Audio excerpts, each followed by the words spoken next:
guys, it's Kino. Welcome to another video. So in today's reading, we are going to be asking your spirit guides to come forward with whatever messages they want you to know right now.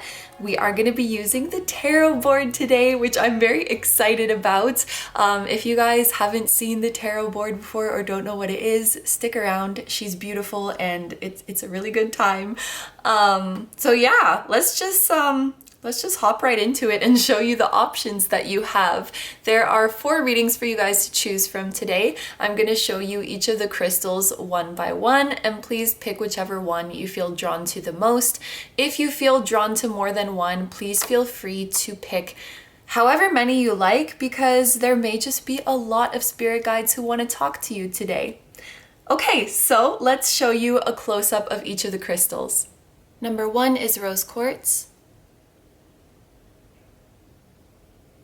Number 2 is copper ore.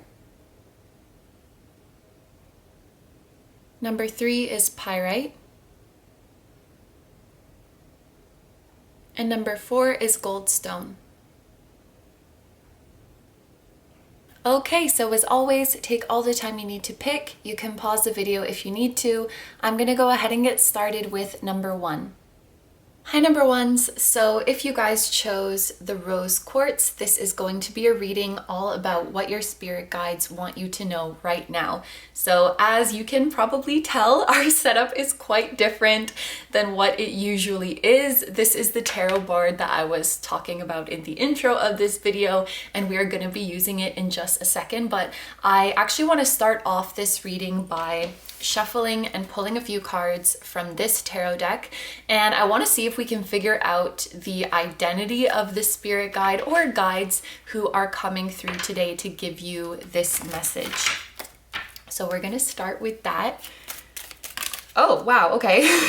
So we have 3 cards that flew out really quickly. I do think that you guys definitely have a lot of spirit guides who want to come through today. The fact that they all cards falling out at the same time and cards falling out quickly, for me, are both indicators that your guides are very excited to talk to you and that they have a lot to say. So we do have a very eager group here. Just as I was saying that, the timer also went to 1:11, so I'm gonna take that as a confirmation. Like, yes, we are freaking excited to be talking to group 1 today. So let's see what we have here. The first card that we have is the Star. We have the Tower, and we have the King of Pentacles. Okay, so I'm getting kind of a funny message from this King of Pentacles, and I'm gonna start with that. So basically, first I want to talk about kind of how the soul world is mapped out. These are ideas that I came across in the book Journey of Souls, which I highly recommend if you haven't read it before. It really resonated with me. But basically in this book, people go under hypnosis and they tell stories of their past lives and what the soul world looks like and how it's mapped out and everything like that. And many people say that the soul world is very similar to a classroom, where our soul family is like our classmates, we learn lessons with them, and our spirit guides are like our teachers. And the King of Pentacles, as soon as I saw this card, I thought, okay, this is your teacher. This is like the teacher of your class. So this may be your primary spirit guide. And when I looked at the Star, I thought these are the members of your soul family. Now, some of them may be incarnated here on Earth right now. Some of them may not be, but regardless, their higher selves are guiding you. So this is your soul family. These are your classmates who are guiding you. And what kind of made me giggle is that you see how, you know, the king is the leader. And I'm thinking of this as your teacher, but you see how he's just like a little sleepy cat. So this was like your classmates' cheeky way of saying, you know, he's the leader, but we do all the work. And it's totally a playful roast. Like they're not actually saying that your primary guide doesn't do any work. I think it's all in good fun. Sorry, I just got distracted because I noticed that there's like some spots on the table.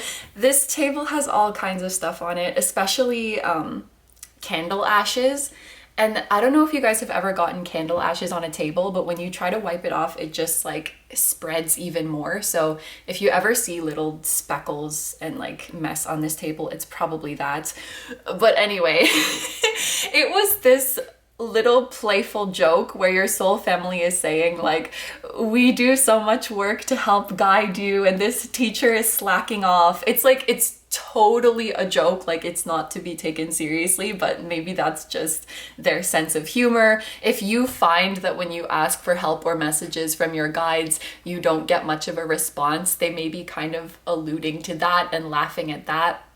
Like, we're here for you, we got you, we'll help you out whenever. So I think that your soul family is probably the most vocal and the most active when it comes to helping you out. And maybe actually your primary guide is kind of holding back because they know that you know the answers, they know that you can handle it. If they are silent, it definitely comes from a place of believing in you, that you have the power to figure things out, and maybe taking a more hands-off approach for you to be more independent. But they are all here. They are all here with you.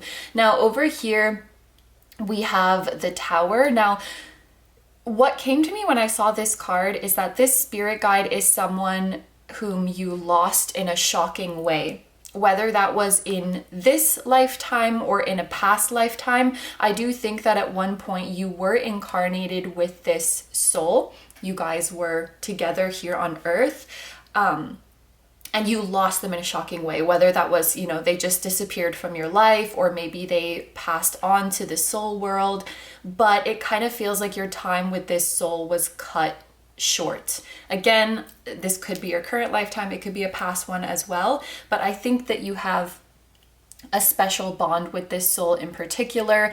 If you guys ever have the feeling of longing for home or missing someone and you're not sure who it is, or you don't know why you feel it so strongly, it's probably this soul right here. So the whole gang is here, your whole soul family is here. It looks like there's one in particular that you are especially close with, and then we have your Mr. Sleepy Cat teacher here. And I do think that your teacher or your primary guide does take on a bit more of a masculine energy.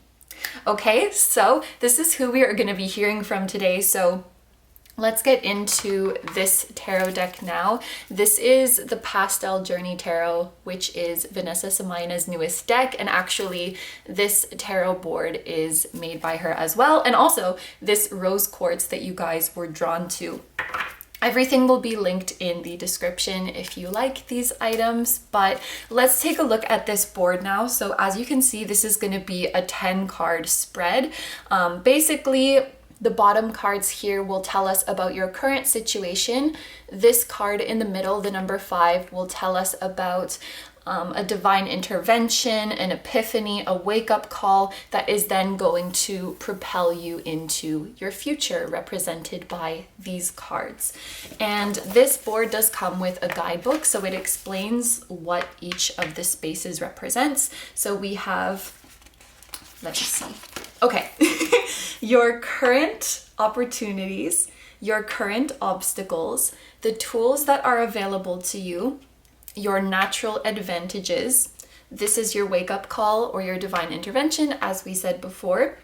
Changes coming your way, potential opportunities, new connections, new focal points, and then finally the outcome.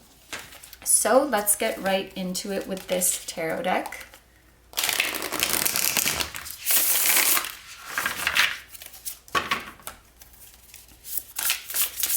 And I have to shuffle a bit differently when I use this board so that the cards don't knock each other all over the place. Starting with your current opportunities, we have the Chariot.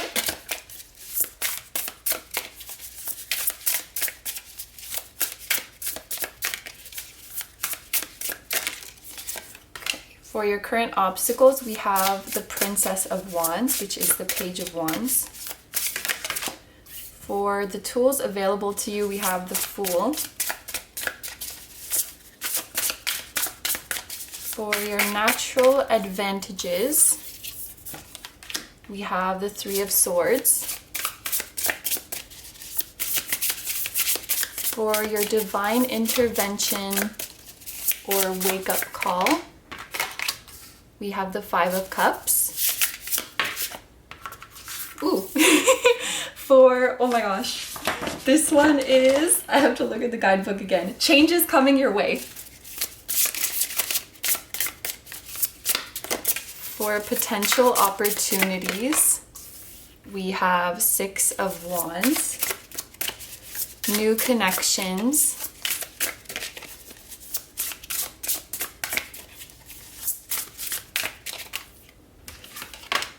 Ten of Pentacles, wow. Okay, then for your new focal points, we have the Three of Wands, and then the final outcome is the Empress. Wow, okay, I'm not surprised.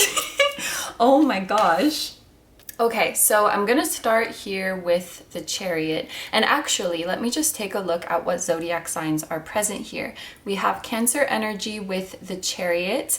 We have, I think of the Fool as Aquarius energy because it's related to the planet Uranus. It can also have Aries associations. And then we have Taurus and Libra with the Empress. So if you guys have these signs in your chart or someone significant to you does, this can be a confirmation that this is your group. But if not, there is no need to worry.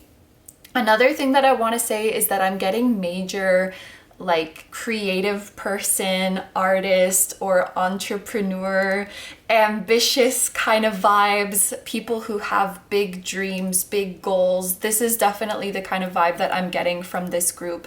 And the first thing that I want to say with the Chariot here, because this represents your current opportunities, this is definitely an opportunity that is already available to you, or that is going to be presenting itself to you very, very soon. And this is an opportunity for major advancement in your career or in a project or a business that you're working on. Something that is literally going to catapult you.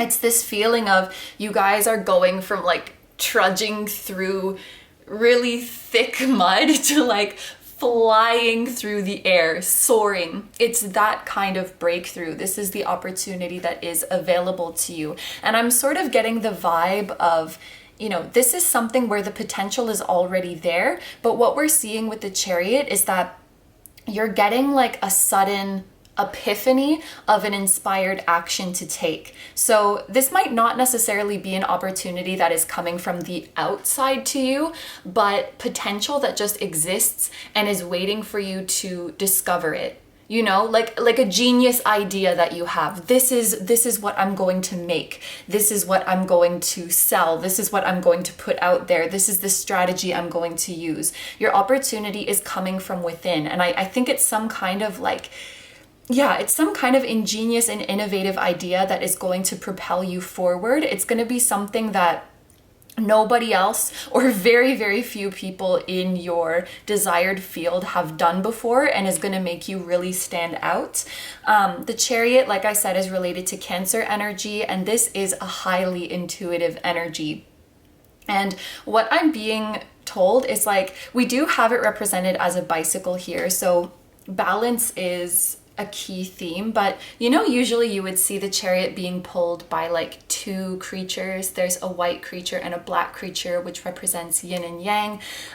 What your guides are telling me is that you guys have very, very gifted left brain and right brain. Like something that is very outstanding about you is that both hemispheres of your brain are super powerful and super buff. And even the Fool here with the hair split in half, it almost looks like the two different sides of your brain. And if you can use both your left brain and your right brain, both your masculine energy and your feminine energy, they're gonna work together in tandem and just propel you forward. Like how on a carriage you need both horses to be running to move forward. This is like what's happening with you guys. So then we get here to the Princess of Wands. This would be the Page of Wands in traditional tarot, and this represents your obstacles. So for some of you guys, I do think that this could be your age. pages usually represent younger people.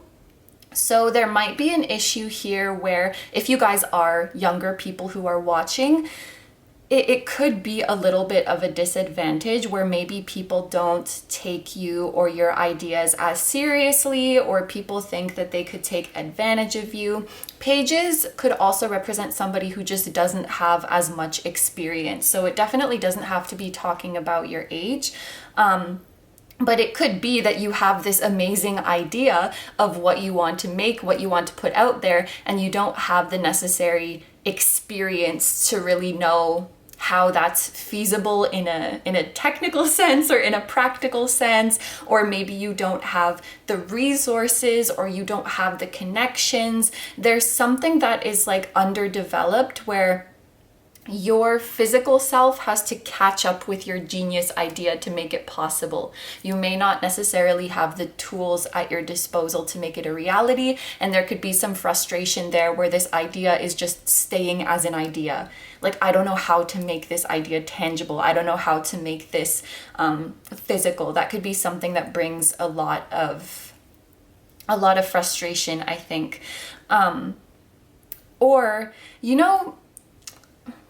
like, okay, let's say you are trying to get your idea or get yourself accepted by an organization.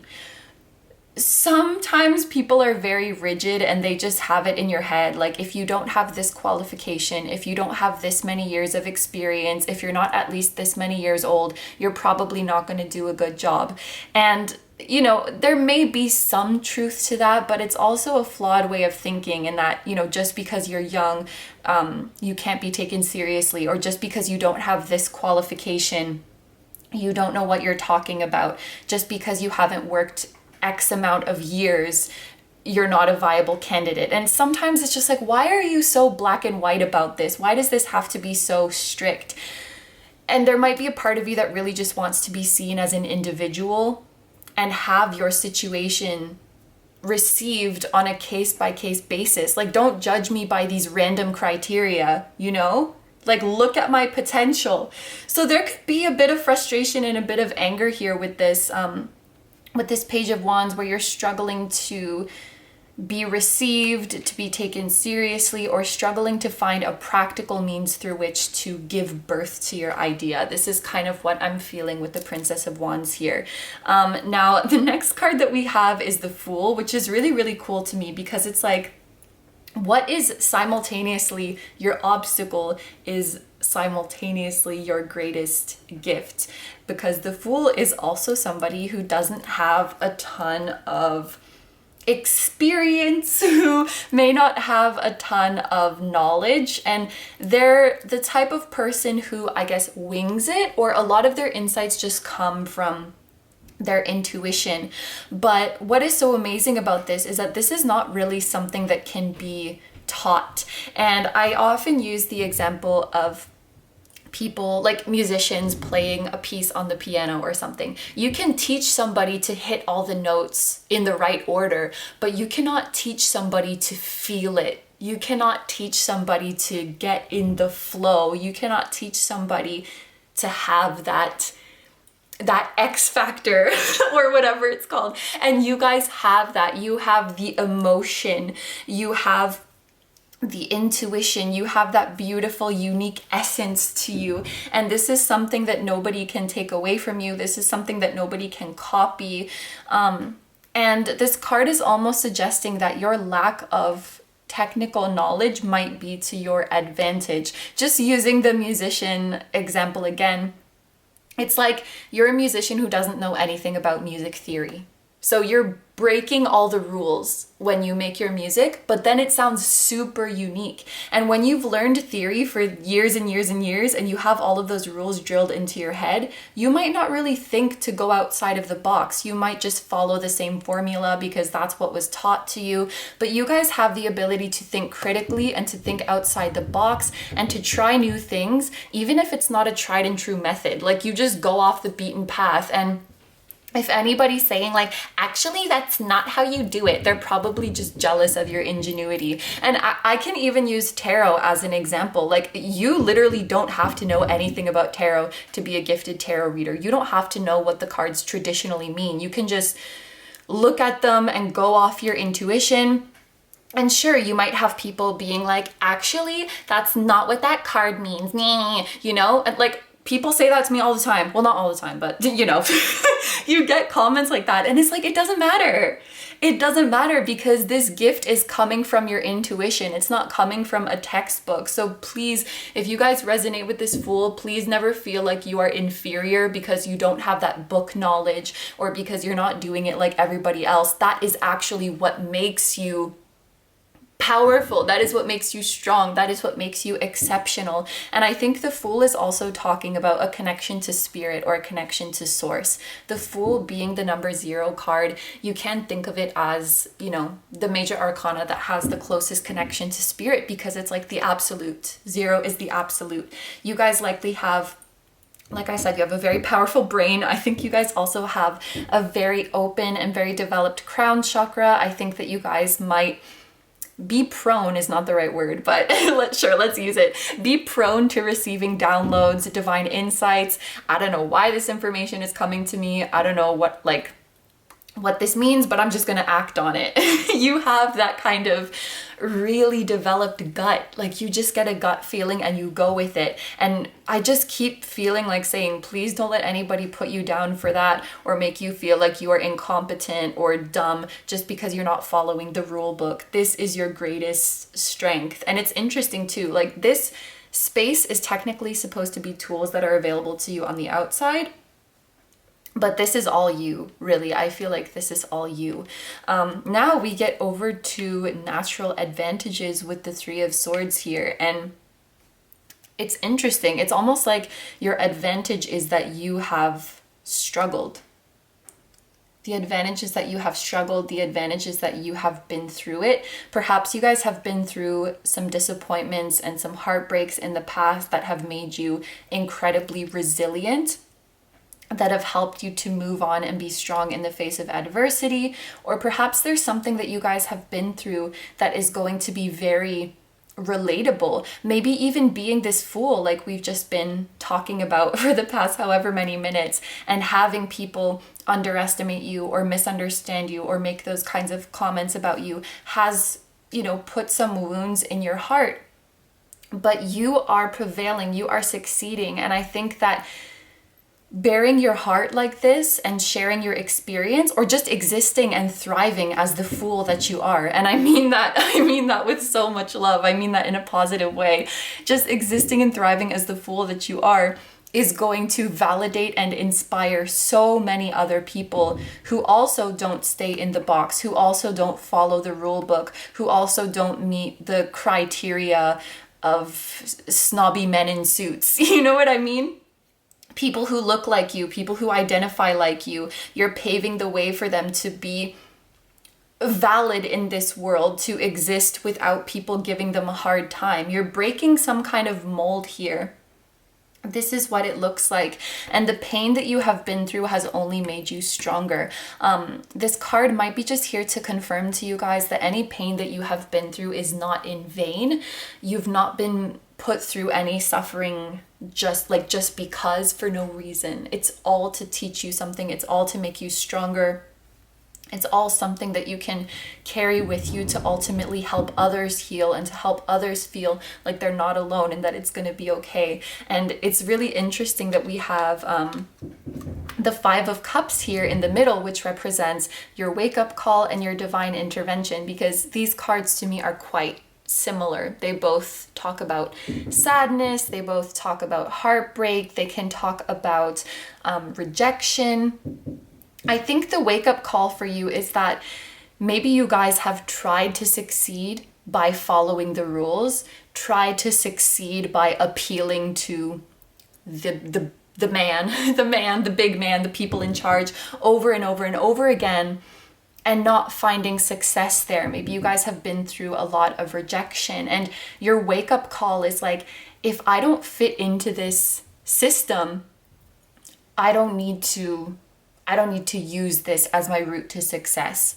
I can do this on my own. And you guys know, like, I tend to do a lot of musician examples just because it's the one that comes to my mind easiest, but that doesn't mean that you have to be a musician. This can be in any field, but it's like, imagine you keep going to interviews and getting rejected, or you keep going to auditions and getting rejected. And then you have this epiphany of like, maybe I'm not supposed to find my success through the approval of some previously established organization. Maybe I can do this on my own. Maybe I can find my own way. But this is the realization that I'm not going to keep contorting myself and squishing myself and making myself smaller just to fit in this stupid box. Like, I don't need to do that. And I feel maybe this pile has struggled a lot with self-esteem because it's like you guys haven't seen a lot of representation of people like you being successful. And I think maybe you guys, like you are here to be the trailblazer. You're here to be the game changer. And that is not an easy role. The role that your soul has in this lifetime is not an easy one. It can feel lonely. It can feel painful.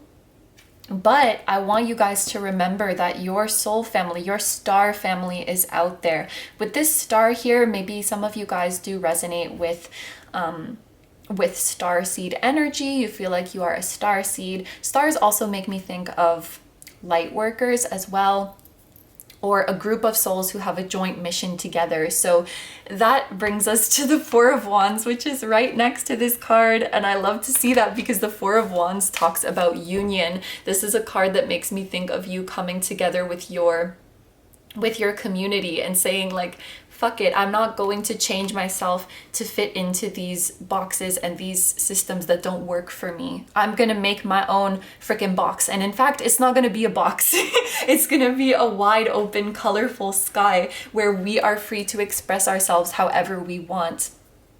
Once you have this epiphany and you're like, I'm not playing this game anymore, I'm not a part of this system anymore, shortly after, or what is it called, in concurrence? Whatever, at the same time, at the same time that this is happening, I think that this is when you're going to find your soul family. If you guys do resonate with the twin flame or divine counterpart journey, the star and the Four of Wands are very, very clear indications of that. So this could also be representing the time where you're coming into union with your romantic divine counterpart who has likely had a very similar journey to you. And actually, okay, those of you who resonate with twin flames or divine counterparts, I need to tell you a specific message that is coming through. Your counterpart is the same as you, like at heart is the same as you, but is in the system or has played the game according to the rules because they didn't think they had any other option. And the current you or the past you might have looked at your counterpart and felt envious or felt inferior. Like, I wish that I could follow the rules like that. I wish that I could be recognized by the big shots like that. I wish that I met the criteria. Meanwhile, your counterpart is exactly like you. They're just playing the game. They're just squishing themselves to fit in the box. And I think that when they unite with you, you're going to free them because they're going to realize they don't have to do that. Your courage and your shining light is going to make them realize that they don't have to do that. Wow. So, in any case, this is some sort of union, soul family union, romantic counterpart union, or both. It could definitely be both because I felt in the beginning you have quite a large soul family, and I do believe that many of them, like at least 10 of them, or maybe even 12 of them are incarnated on Earth right now. And then there's more who are not incarnate, at least not on Earth. They could be incarnated somewhere else and still watching over you. But yes, this is changes coming your way. Number 6, definitely a divine union. So then we have potential opportunities and we have the 6 of Wands. I freaking love the 6 of Wands in this deck. As soon as I saw it, I was like, I love this. The Six of Wands is about victory. It's also about fame, recognition, popularity. So, suddenly people are taking notice. This to me does really feel like a blow up moment. And you know, I see it differently across different readings, like if it's a blowing up or if it's a steady incline or if it's a crazy roller coaster. With the Chariot and the Six of Wands here, this does feel like a blowing up kind of energy. You are soaring, you are being catapulted to your success with your genius idea that comes to you when you stop trying to fit into boxes or feel like you need to beg for approval. You're like, no, I'm just gonna do me. I'm gonna put my idea out there, and the people who vibe with it and who are meant to find it will find it. And they do. Starting with your soul family and or your divine counterpart. But this opportunity coming your way is an opportunity of huge recognition. You will be recognized, you will be celebrated, you will be admired. This is when your confidence and your self-esteem really starts to soar. Not just because of this accomplishment, not just because of what you're capable of, but also like you're surrounded by the right people here, people who love you and support you for who you truly are. And you're starting to see how beautiful you are and how beautiful you have always been. But what I really love about the Six of Wands in this deck is this eye patch. Because like she's been through some shit, you know?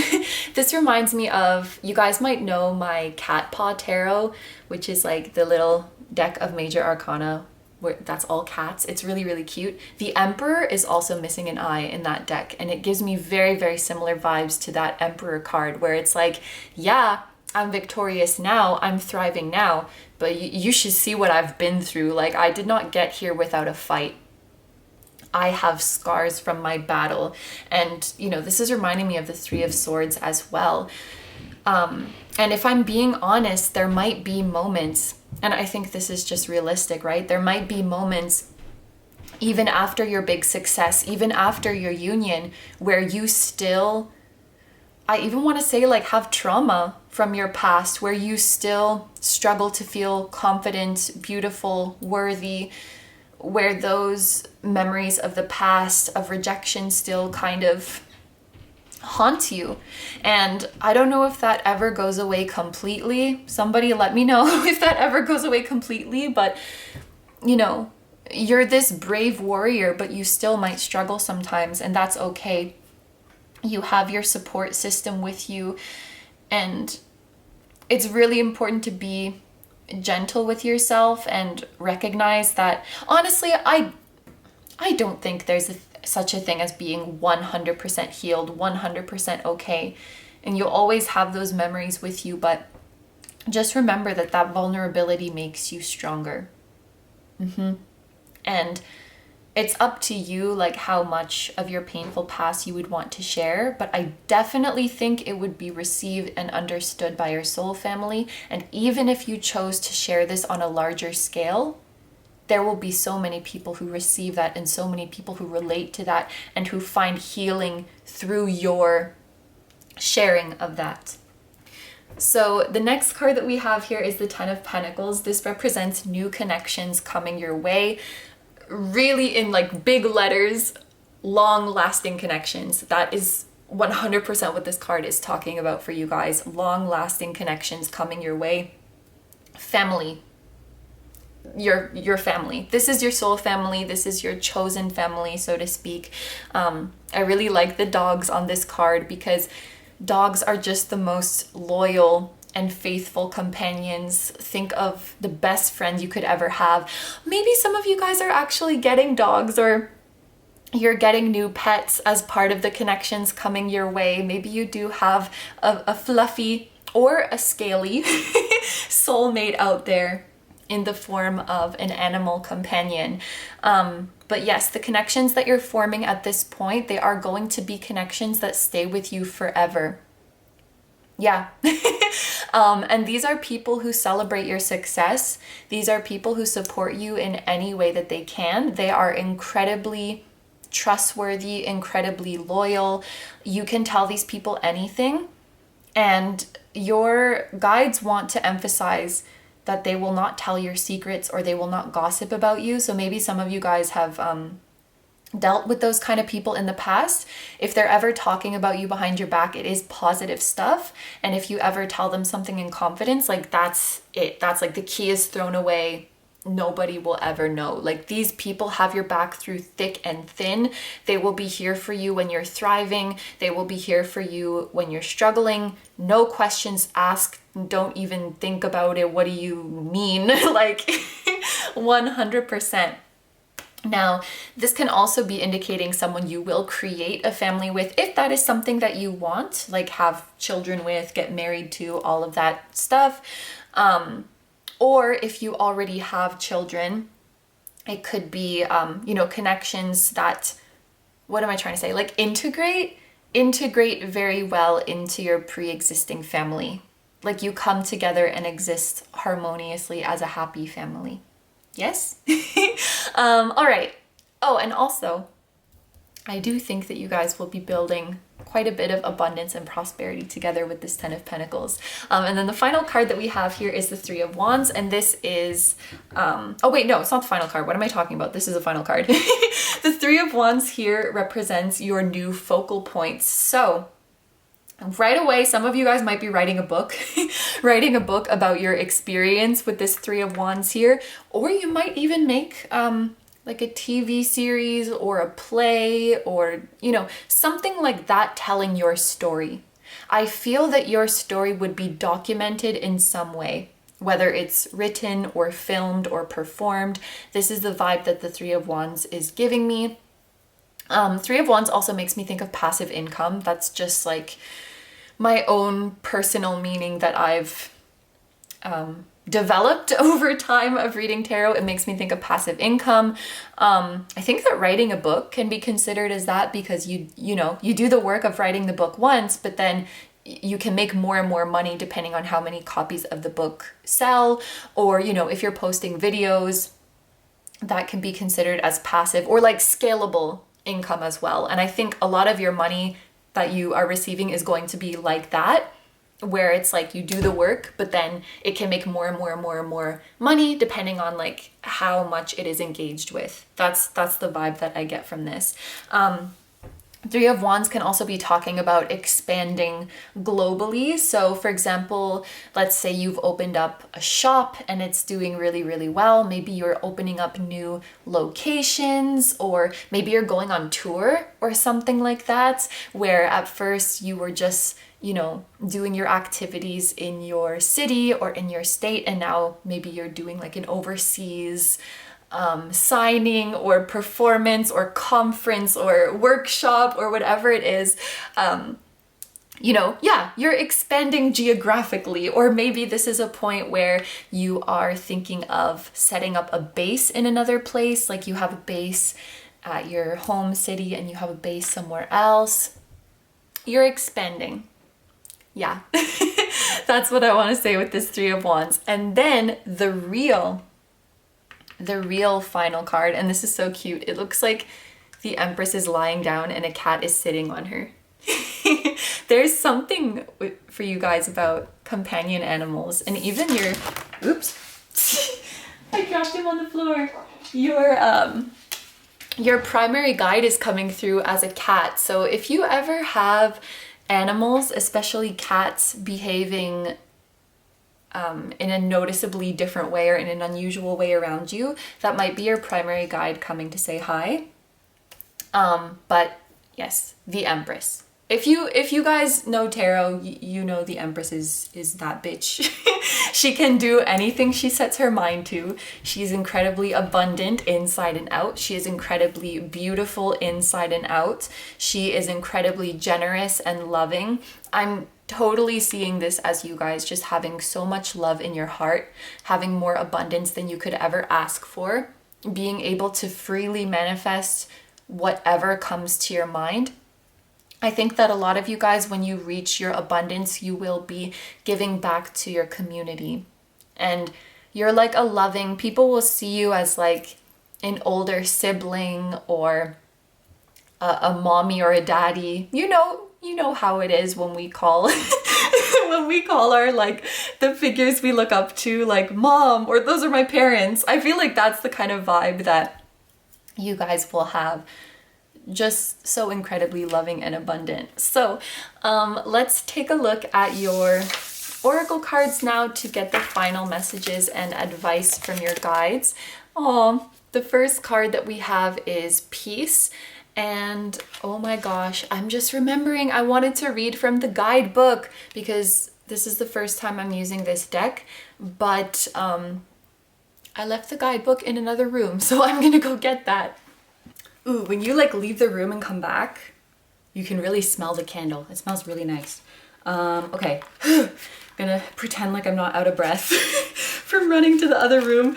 And okay, peace. So the last paragraph is the one that really talks about the message of the card. So this card invites you to seek out inner peace for yourself. Be content with who you are amidst whatever is going on in the world around you. It is not time to fight the waves of life, but to accept them and let them run their course. With stillness in your heart, you can weather any storm and be calm in the heat of the moment. Inner calm is a path you should attempt to walk in all aspects of your life. It is not a destination or attainment, but a living process, like a garden deep within that must be tended. I'm still out of breath. Quieting your mind, letting go of distractions, being truthful in your word, and accepting who you are, steps on the path to inner peace. And the questions to reflect on are, in what ways can I seek peace? And how can I bring peace to others? This is like, you guys are totally a warrior. Like, you've attained so much inner peace for yourself, but the journey to get there was anything but peaceful. And I want to be careful about this wording. I want to say like you've earned everything that has come to you. You've earned your peace, your success, your happiness. And I guess I just want to be careful that it doesn't sound like, you know, you have to struggle in order to deserve to be happy, because it's not like that. But I do think that you will appreciate your peace and appreciate your happiness even more because you experienced the opposite before. When we experience something that is the opposite to what we want first, I feel like it really, really just deepens our gratitude for our blessings and really deepens our understanding of just how valuable the blessing is. It's like the classic, we can't know the light if we haven't seen dark. It's this kind of idea. And I also think of it often as a slingshot, where like the farther you pull back the slingshot, the farther you're going to propel forward as a result. So it's like for every bit of inner turmoil, for every bit of discouragement that you guys have felt, the peace that you're attaining in the future is going to be that much sweeter and that much more precious to you. And I really, really do think this peace that you cultivate within yourself is going to spread to others. Just like it said in the guidebook, you're helping others to find their inner peace as well. We also have feed your artist. So I was totally feeling at the beginning of this reading that many of you guys might be artists. But even if you're not, this is just talking about feeding your creative side. This is talking about using your own ingenuity, using your own originality. Again, not trying to put yourself in any kind of box. This card, it also makes me think of nurturing yourself. And I cannot believe, you know, when I had this dream, I didn't think I would talk about it as much as I have, or at all, honestly. But I had this dream where I was at an award show, something like the Grammys, but a bunch of the artists, and they were real Hollywood artists in my dream, were like pregnant. And Nicki Minaj was telling me about like who's been eating well and who hasn't been eating well. And the idea was like, you have to feed the artist if you want them to give birth to a healthy baby. And I think that the babies were a metaphor for, you know, their product, for their creation, for their art. And it's like, you can't expect yourself to perform well and, you know, have good output and do a good job if you're not nurturing yourself, if you're not taking care of yourself. So your spirit guides might be presenting this card to you, just asking you to reassess if you are really feeding yourself, both, you know, literally and metaphorically, if you're feeding yourself enough to really do your best. And I can also give the example of an athlete or a fitness person, someone who's exercising, you cannot expect to perform well or to perform better and better if you're not recovering, if you're not sleeping, if you're not hydrating, if you're not getting protein.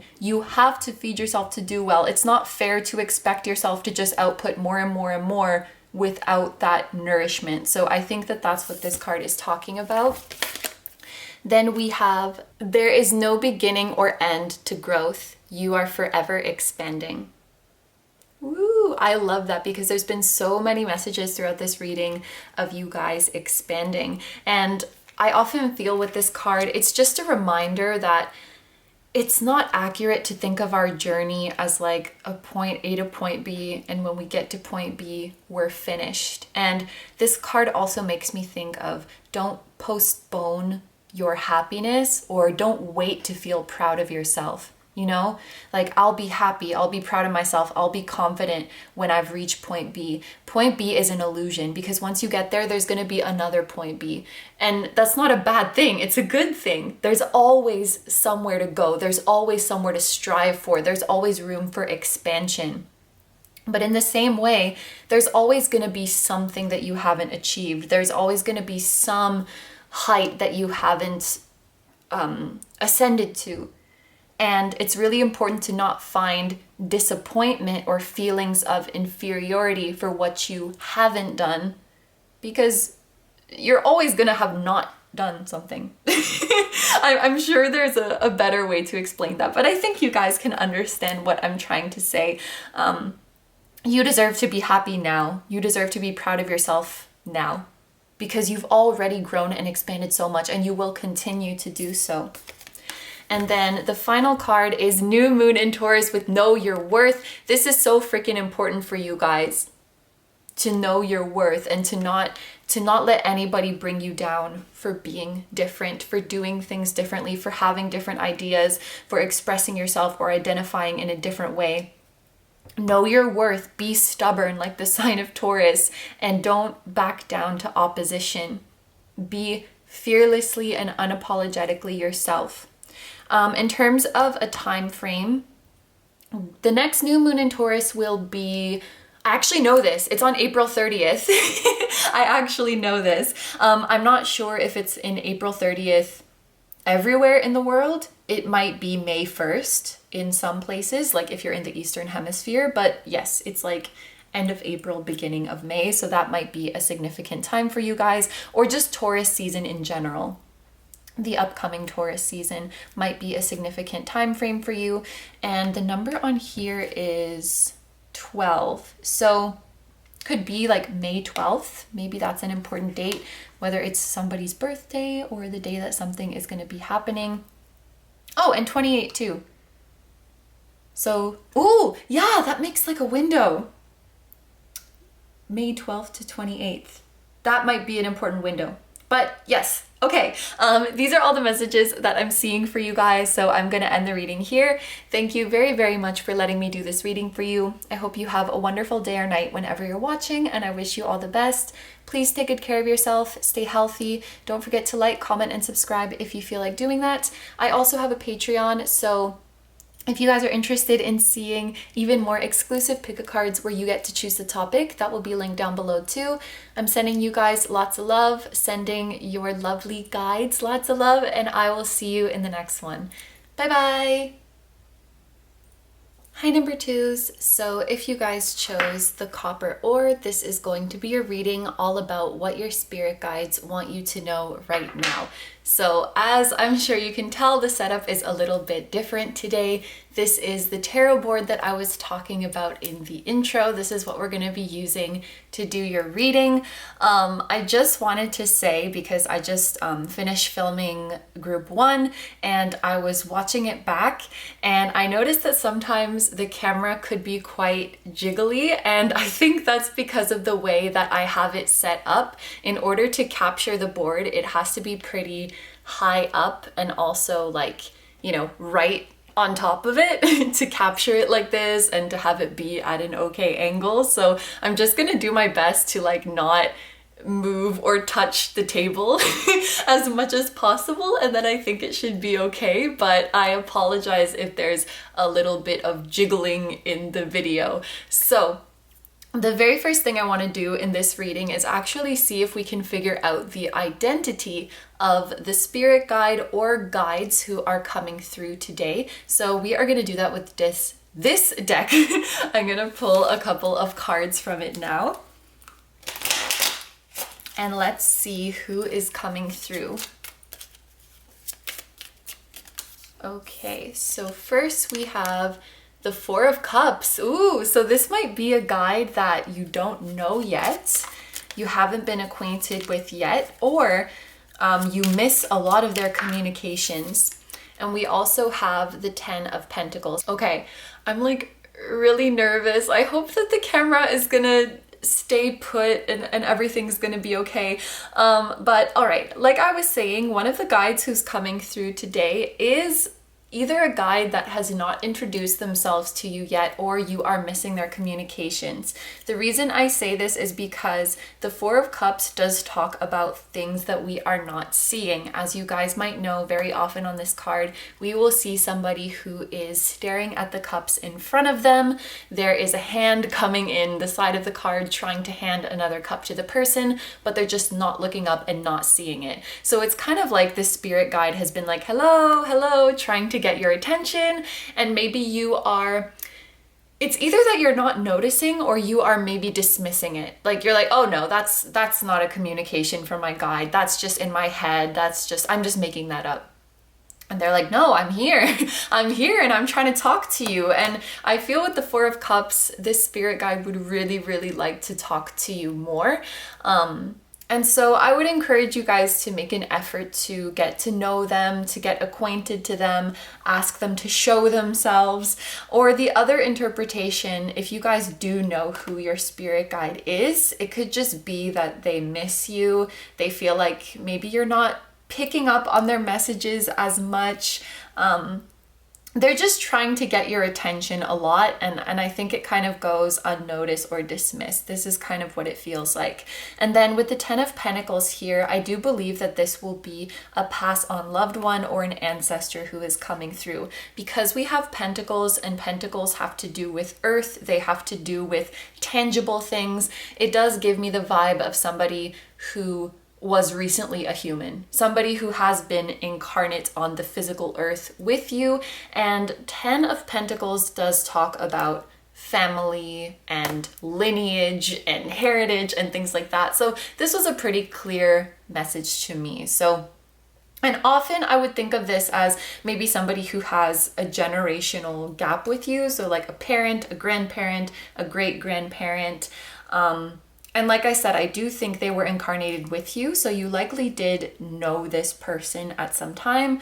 But for some of you, it could be an ancestor whom you haven't met before. And actually, these could be the same person, you know, the Four of Cups and the Ten of Pentacles.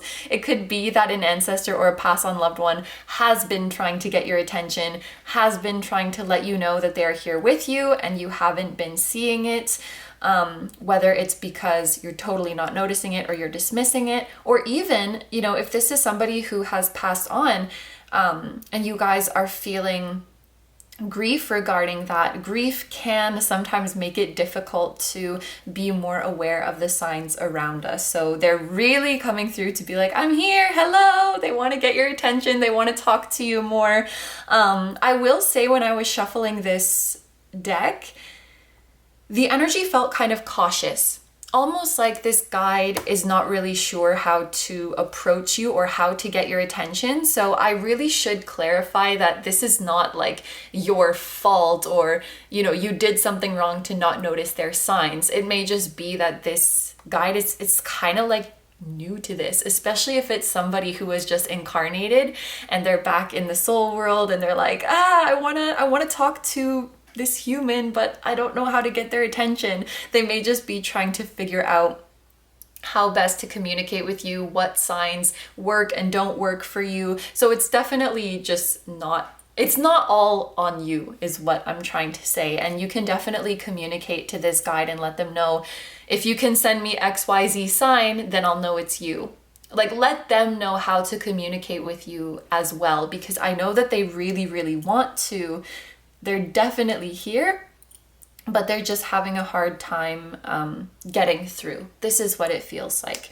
Okay, so with that in mind, let's move on to the tarot board now. So we are gonna do a 10 card spread for you.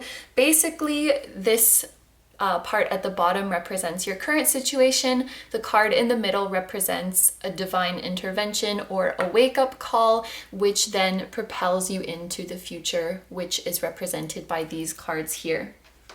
This tarot board is from Vanessa Samayana's shop, and actually this deck is as well, the deck that we're going to be using today. And this comes with a guidebook to tell you what each of the spots represents. So here we have current opportunities, current obstacles, tools available to you, your natural advantages, your wake-up call, and your divine intervention.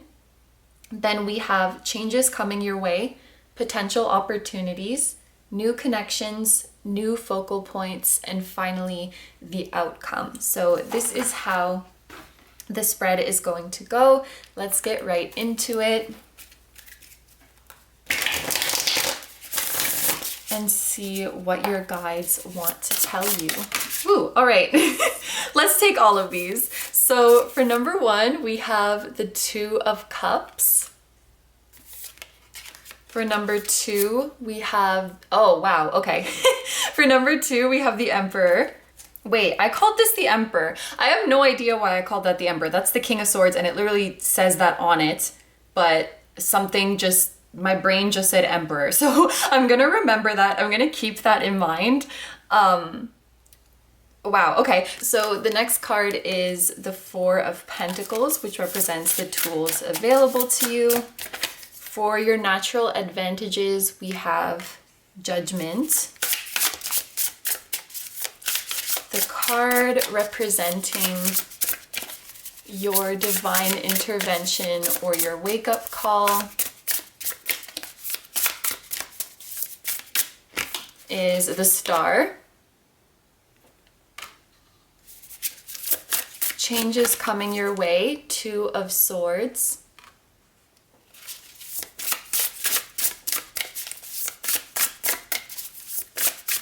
Future opportunities, the World.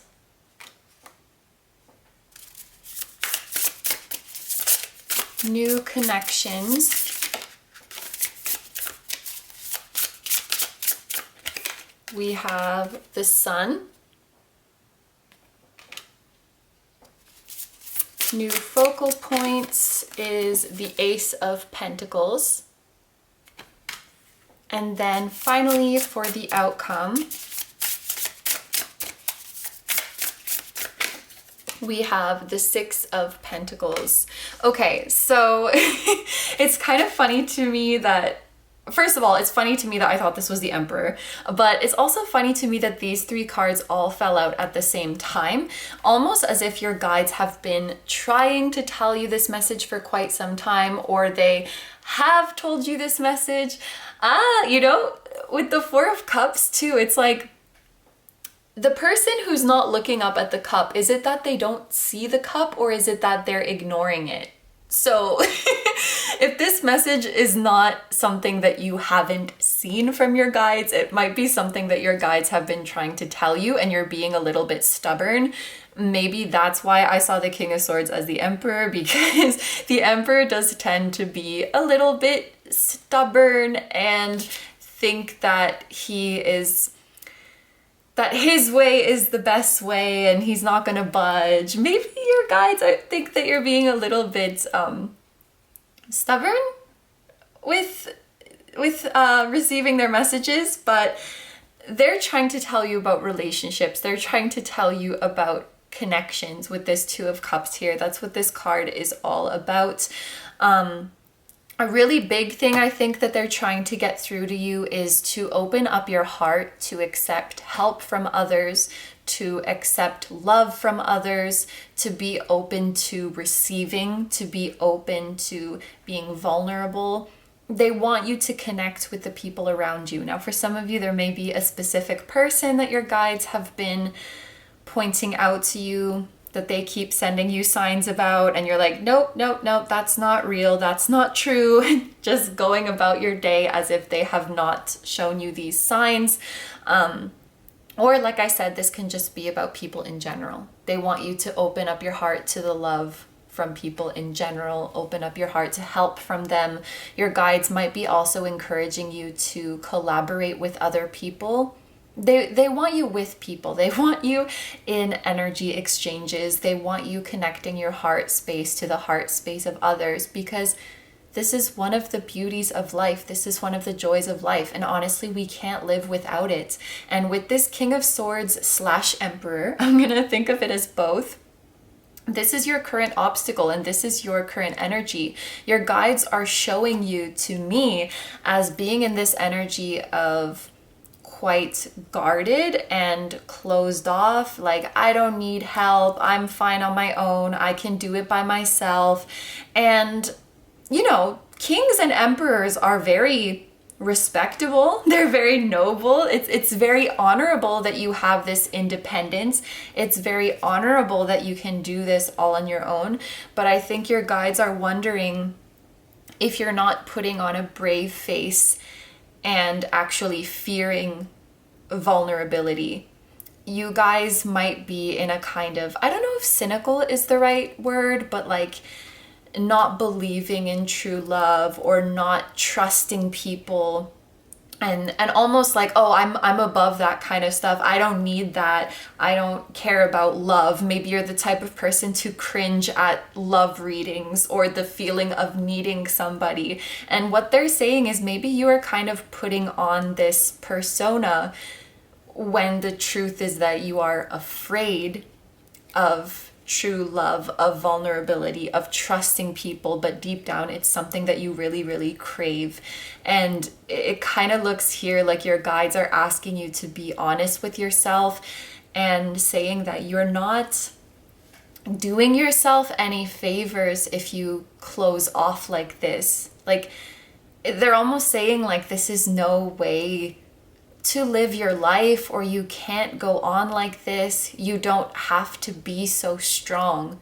You don't have to put on this brave face so much. It's okay to want love.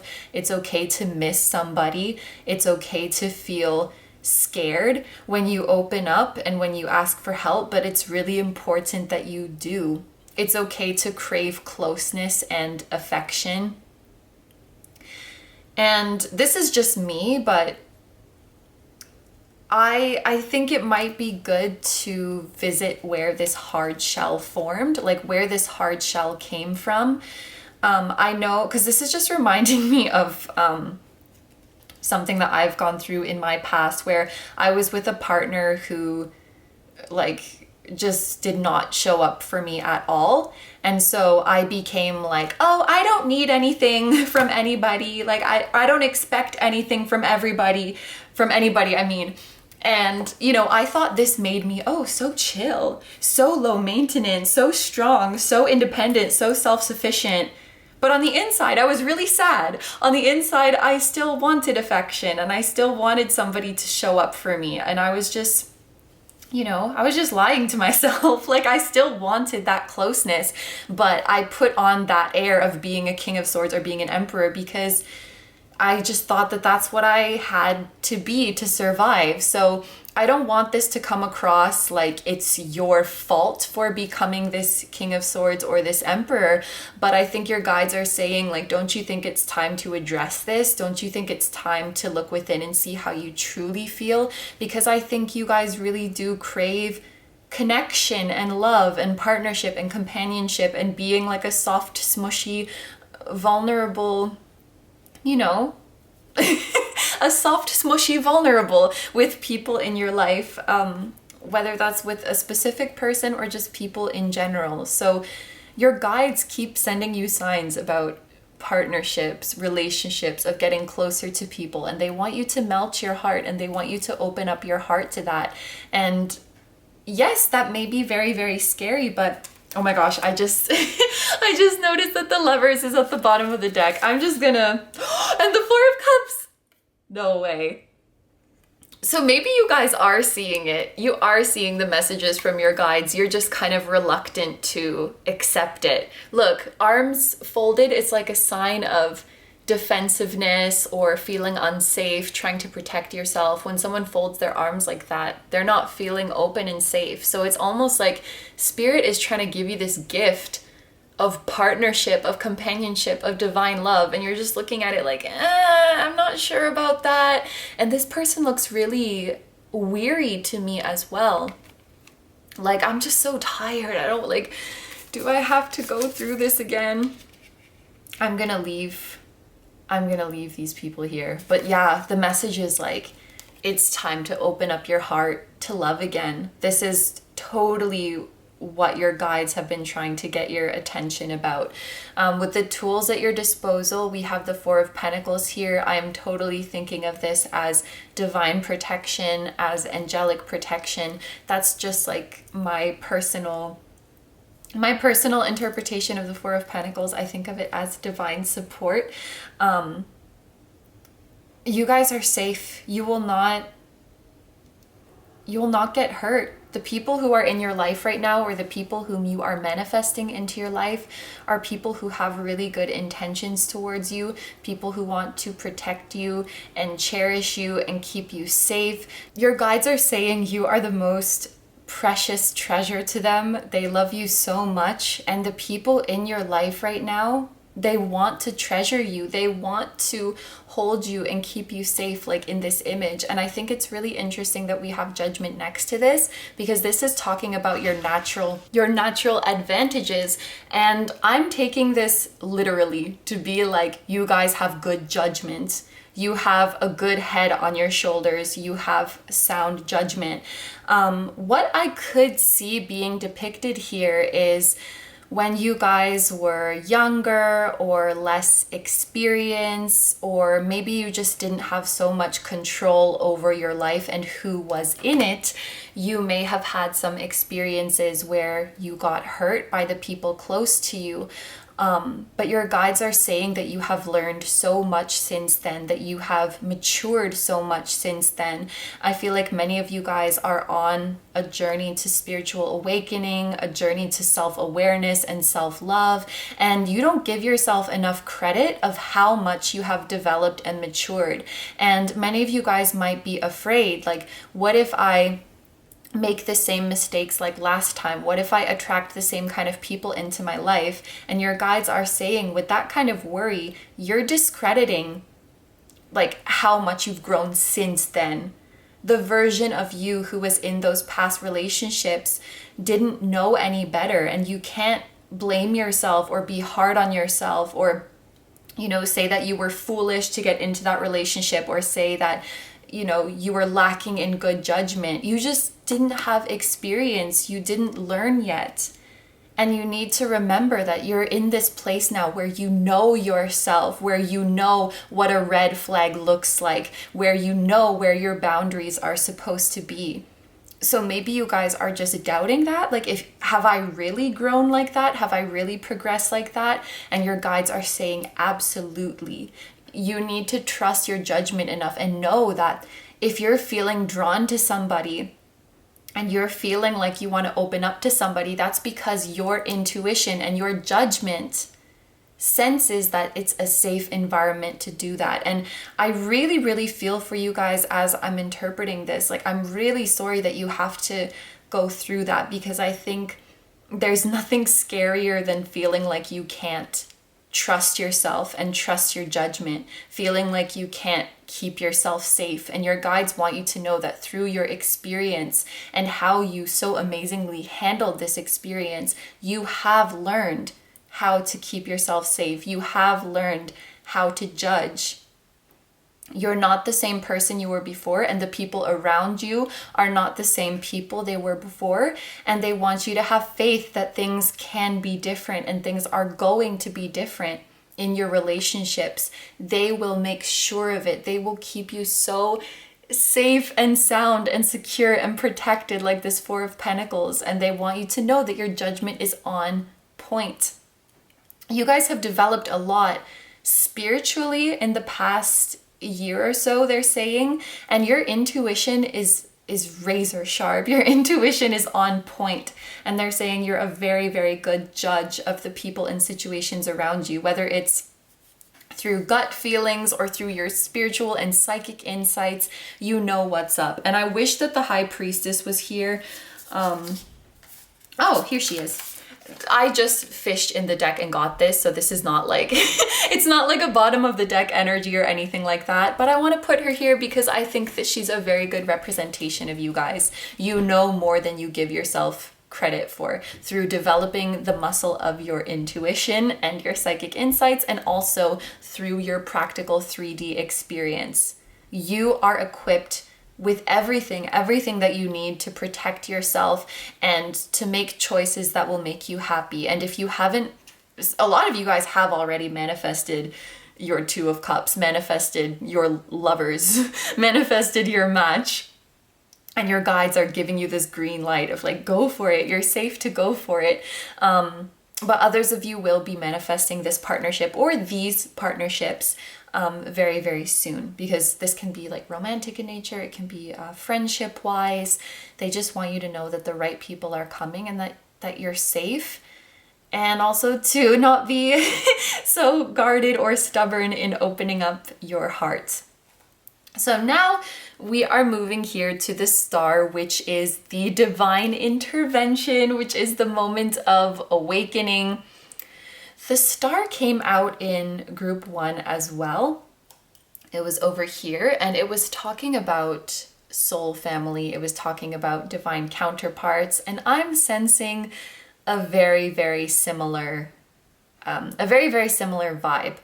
The star is like this passion and this hope, this activation of your soul that feels surreal. So when it comes to partnerships, this is like someone who literally doesn't seem real. The way you feel about them doesn't seem real. The fact that the two of you could exist on the same little speck in space, not real, ridiculous. It feels like something that is too good to be true. And so there's definitely some specific connection being shown here that is going to come into your life and activate you, so to speak, and is going to very strongly bring your attention to this wall that needs to be taken down, to this frozen heart that needs to melt, to these wounds that need to be healed. This connection is going to crack your heart open, and they're saying whether you like it or not, just this connection's energy is going to crack your heart open. And for those of you who do have somebody in mind and you are on a spiritual journey, it could be that this connection is what like triggered your spiritual awakening or got you very, very interested in spirituality.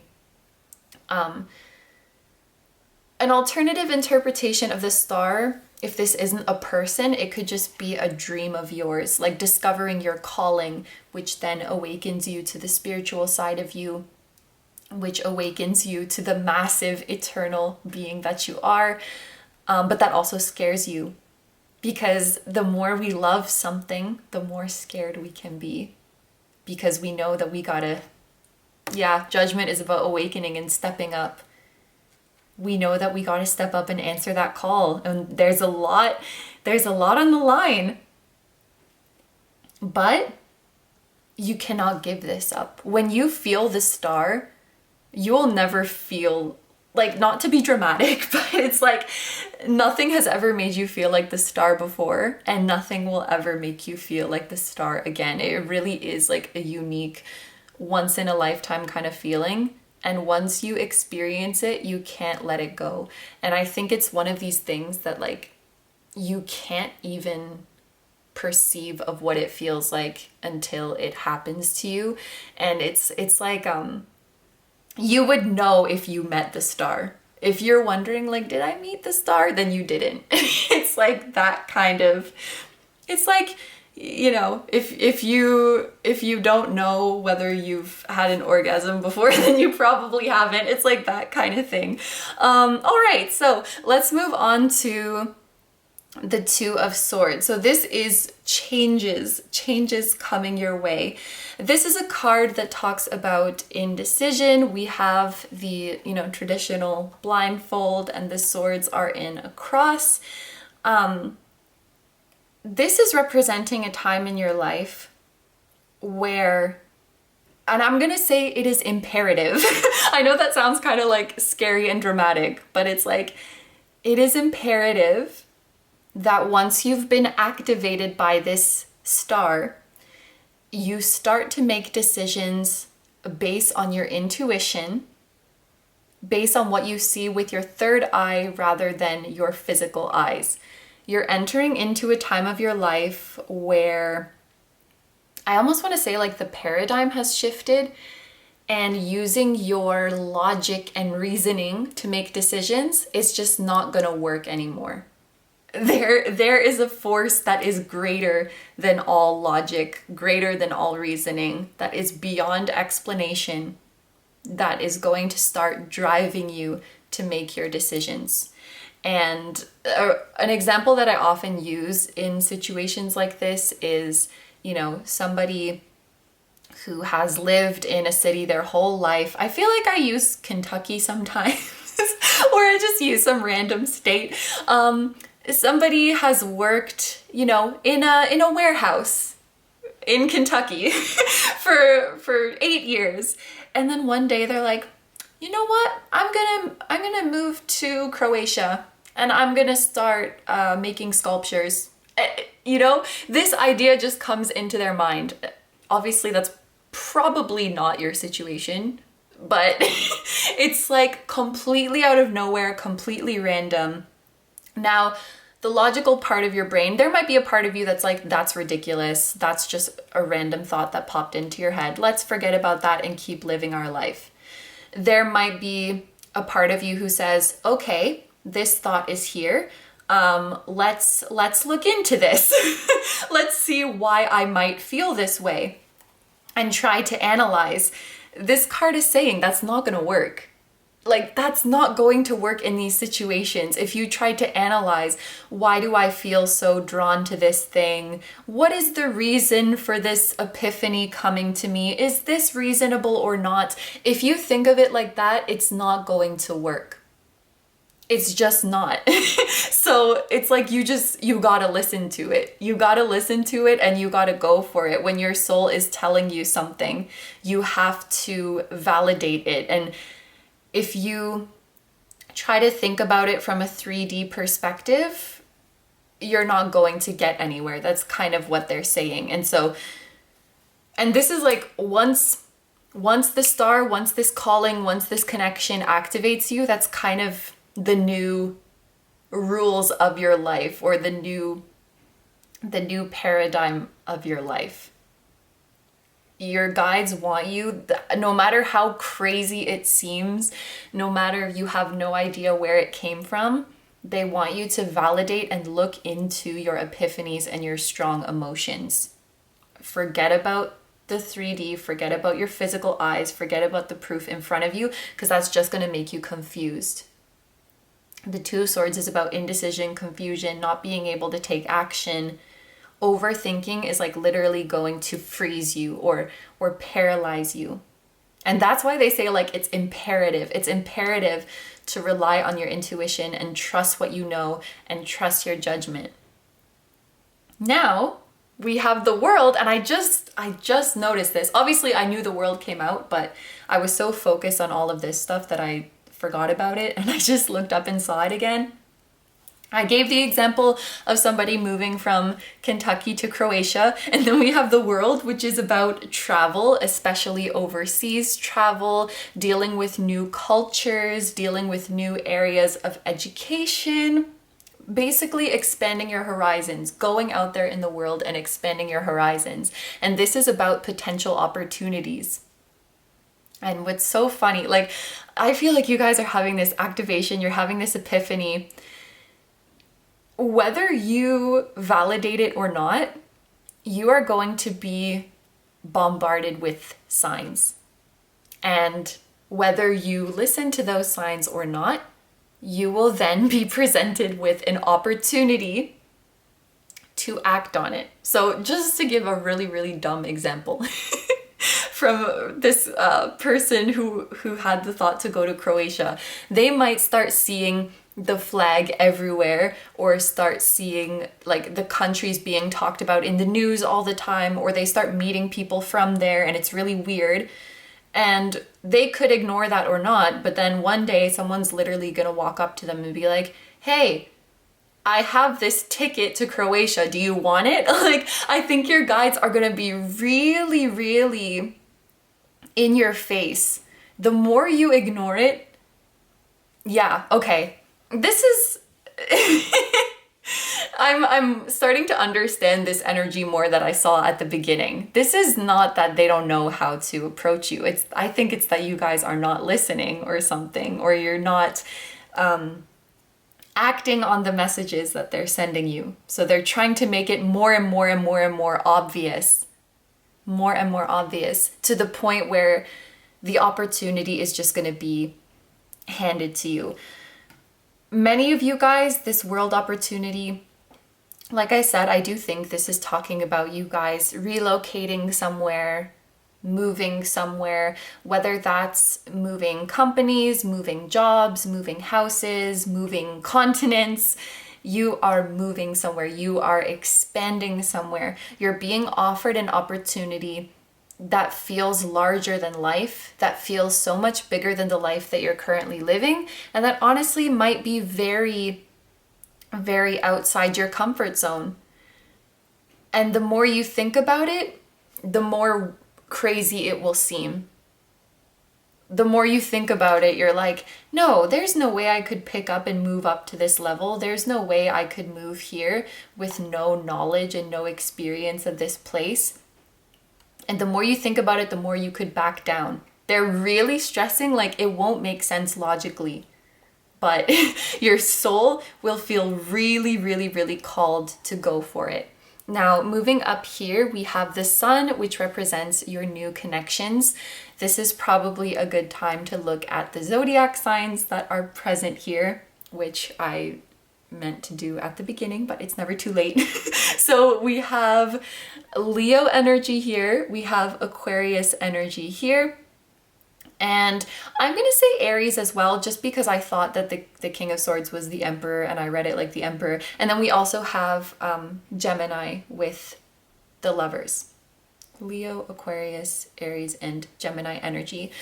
So these could be the signs of people who are coming into your life, but it doesn't have to be. It can just be like a confirmation if you have somebody on your mind and you're thinking that there will be like a new relationship with them. But ooh, okay, so when it comes to the sun, it gives me like childhood friend vibes, but I'm thinking that this is more from a soul perspective. So the connections coming into your life are souls that your soul has been familiar with and friendly with and loved since you were a baby little soul. Like you had your first incarnations together with these souls. Now, some of them, maybe you have not seen them in a very, very long time. I am kind of getting that vibe. And actually, maybe this connection is a soul that you haven't seen in a very, very long time. And there's a feeling of missing them. When you meet this person, that could actually be a way that you recognize them, that you have this weird feeling of, I'm so happy to see you. I missed you so much. I haven't seen you in ages. And your logical mind is like, no, we haven't seen you ever. We don't know this human. But your soul knows. Your soul knows. Oh my God, it's been like 80 lifetimes. Where have you been? I missed you. Your soul is happy as if catching up with an old friend. The feeling that it's like is if you were at a huge party and you don't know anybody there, and the people are giving you kind of like making you nervous. They're giving you kind of nervous vibe. You just want to go home. You feel really out of place. And then you look through the crowd and you see your best friend and you're like, oh my God, thank God you're here. That's the kind of feeling that this soul or that these souls will give you. And when you're with these people, I want to tell you guys, like, you don't know. You don't know pure joy, pure carefreeness, pure playfulness, pure silliness. You might think that you know, but with this soul or with these souls, it's next level. The laughter that you share together, the way you express yourself without a second thought, the way you get excited and giddy and blush, the way your voice gets really loud when you talk about your hopes and dreams and you don't even care. Like, the freedom of expression when you're around these people, it's such a good time. It's such a pure and joyful and fun time. These souls lift your spirits like no other. And I think you inspire each other a lot too. You inspire each other to create. You inspire each other to achieve your goals. And you hype each other up a lot. Always reminding each other that you are kings, queens, that you're the shit, that you can do whatever. Like, it's your world. It's your world. We're just living in it. This is the way you hype each other up, because the sun is like the star of the show. The sun is like the top dog. And you will always lift each other up to feel like that.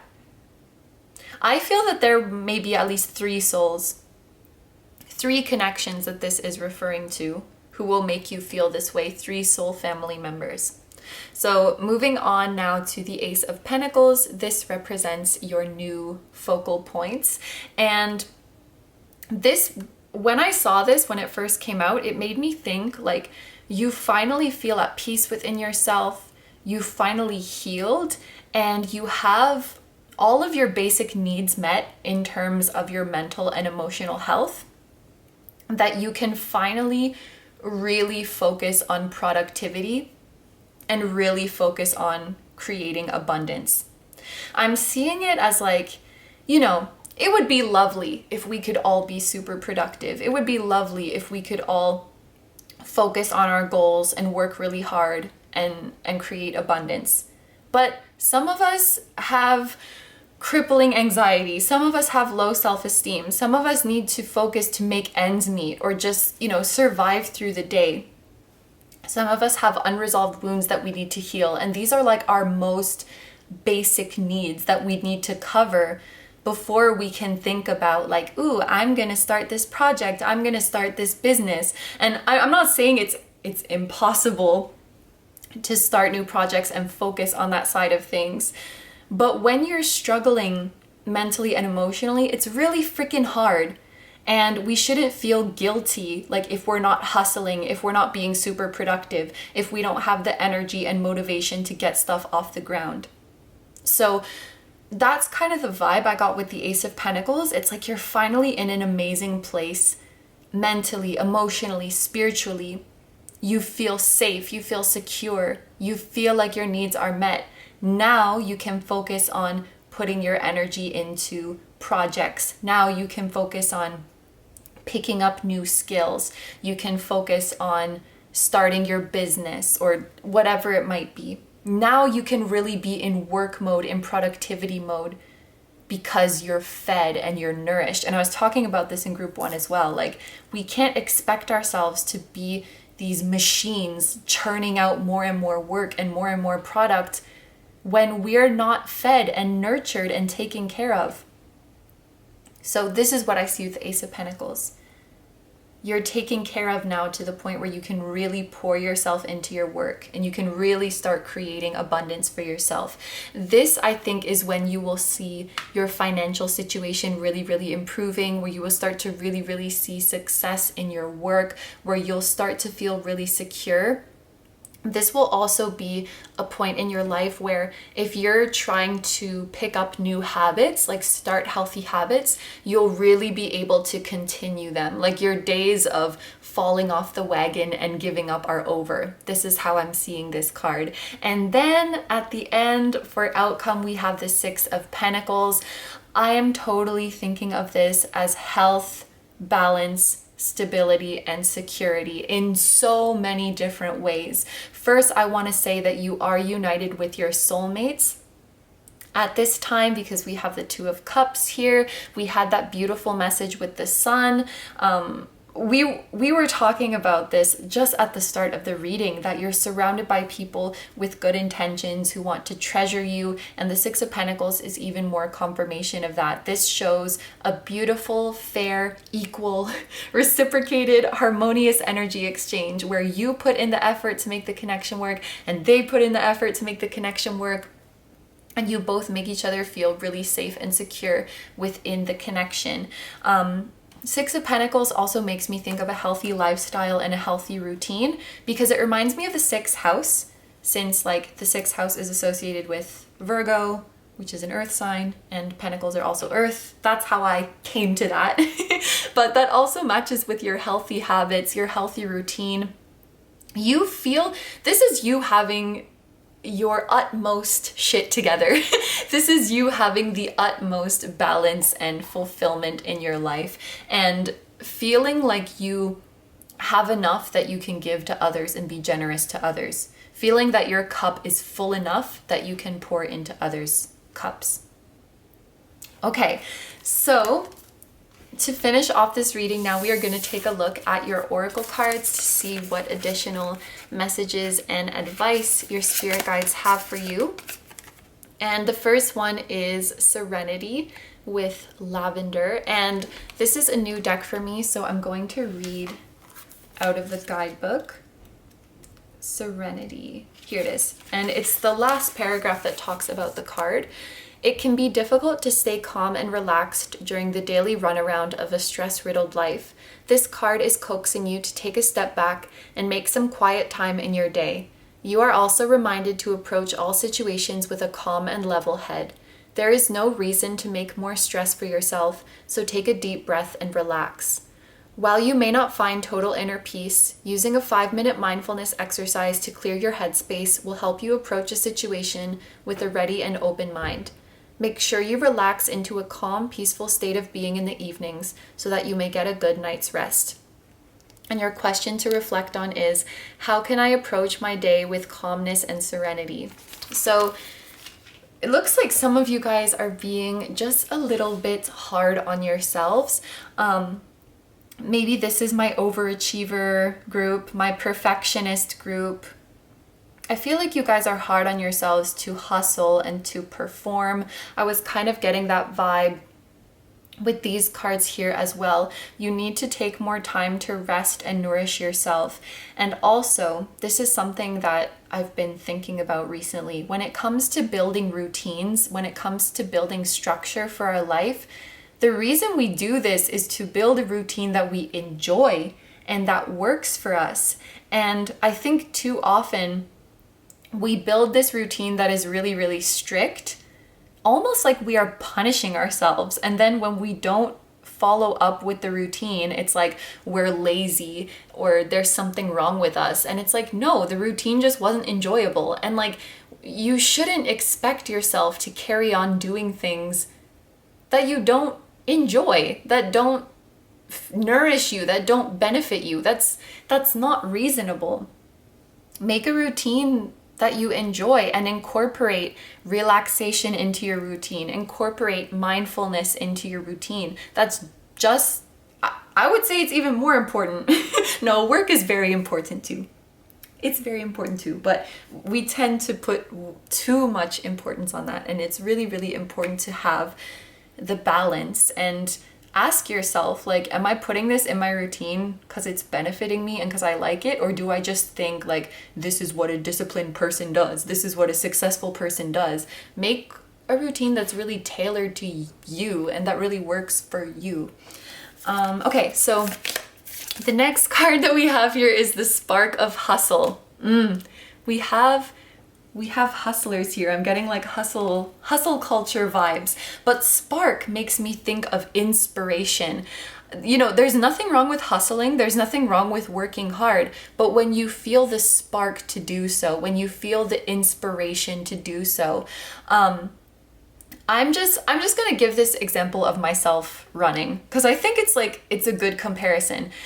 There are some days where I don't feel like running and I do it anyway. And then once I get into it, I start enjoying it. There are other times where I really don't feel like doing it and I force myself to, and I just can't. My body's like, no, I told you we weren't doing this today, and it just doesn't work. So I do think it can be rewarding sometimes to recognize like, okay, maybe I don't really feel like doing this, but I can bring myself to do it and enjoy it. But you really, really have to check in. Like, am I really enjoying this? Is this really benefiting me right now? Would I maybe benefit more from resting? And this all comes back to judgment. Like, you guys need to trust your judgment and trust what your body is telling you to know. Like, can I get into it as I go? Can I get into the zone as I go? Or is my body really, really telling me to stop? And I think inspired action is something that you guys can really benefit from. Like, taking action when it feels good to do so. Okay, the next card that we have is We Are All One. Love all creatures, for we all share the same life force. A good way to practice mindfulness and to ground yourself might be to connect with animals.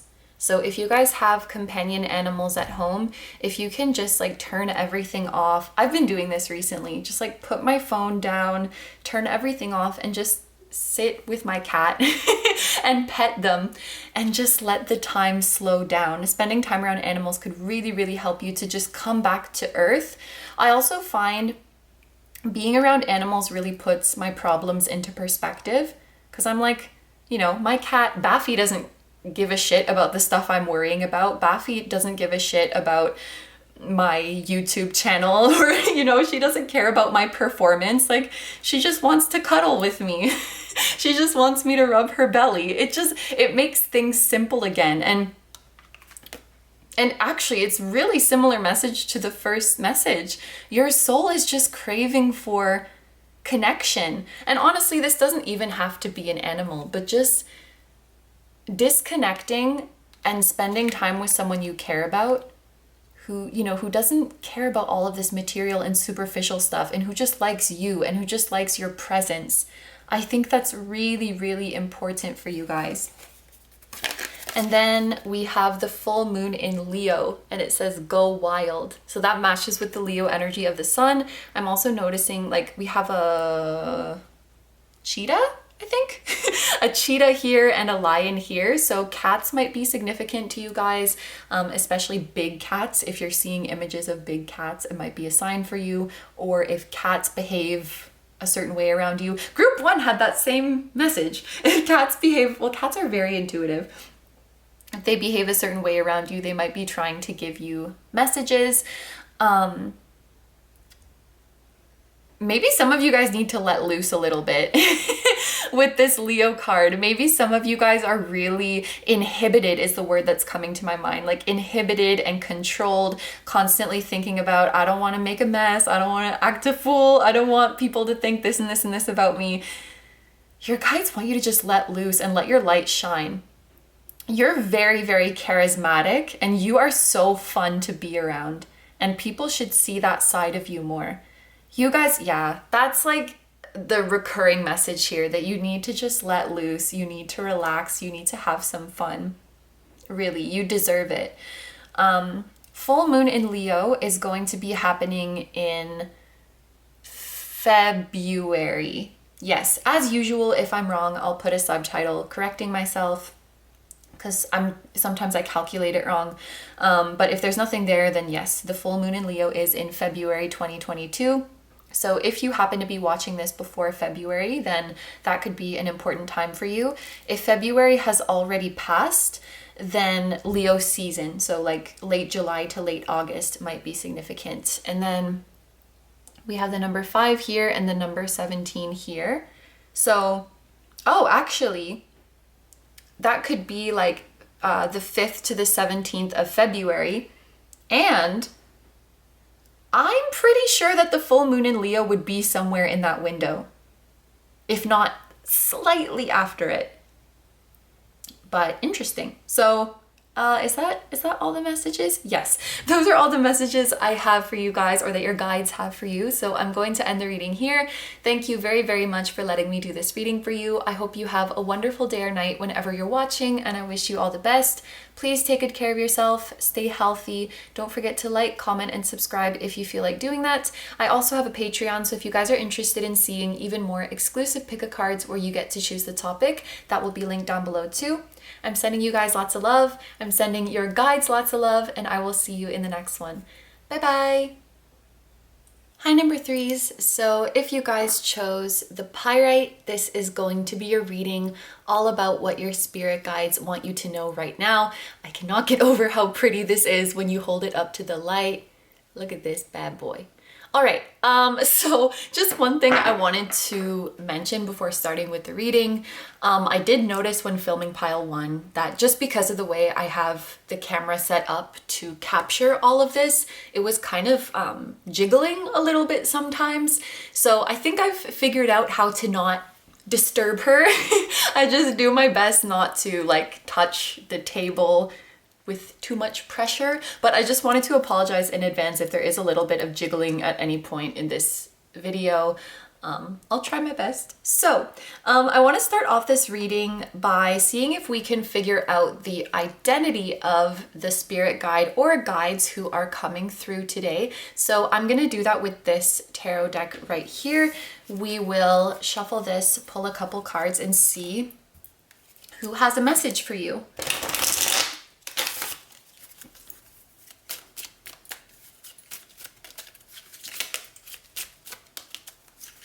Who is coming through for group 3 today? Thank you. So the first card that we have is the Star, and this is the same card that group 1 got.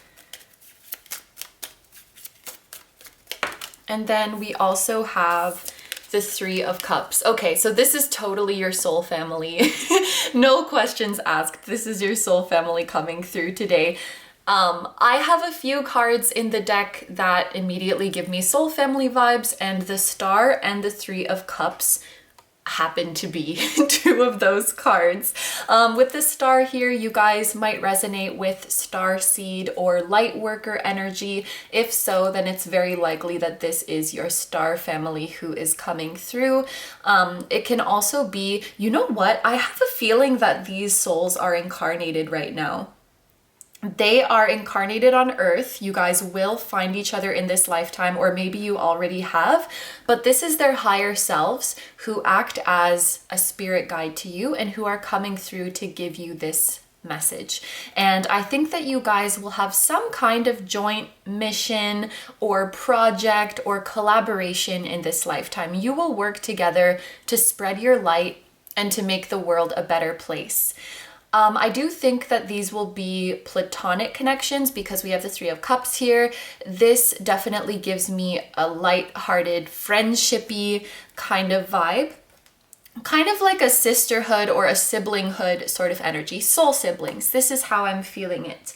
And these are people who, when they're around, you feel so light on your feet and you feel that life is not that serious. The things that you stress and worry about and put way too much importance on and take way too seriously just go down the drain. And you stop being so hard on yourself and you stop feeling like everything is such a huge deal and you just relax. You just relax and you just go with the flow and you just enjoy yourself. Why am I thinking of, that's why. I was thinking of row, row, row your boat because it's like, merrily, merrily, merrily, merrily, life is but a dream. Like, it's just so, you're in the flow, you're in the zone, everything is going perfectly. It's your group that makes you feel so comfortable. Now, there may actually be 3 members of this group. I'm not sure if it's you plus 2 other individuals or like you plus 3 other individuals. I don't know why that was so hard for me to say. But it does feel like a very close-knit friend group, both in a 5D sense and in a 3D sense. And like I said, I think they're here. I think they're up in this bitch. I think they're here on Earth. And if you're not united with them, you will be very, very soon. All right, so Yes, let's get into the tarot board now. So this is the tarot board that I was talking about in the intro. As you can tell, I'm very excited to use it. This tarot board is from Boland, which is Vanessa Somaya's spiritual shop, as well as actually this tarot deck, which is her newest deck. It's the Pastel Journey Tarot, and you guys chose the Pyrite, which is also from Boland. So everything will be linked down below if you guys like these items, but let's talk a little bit about the 10 spaces here.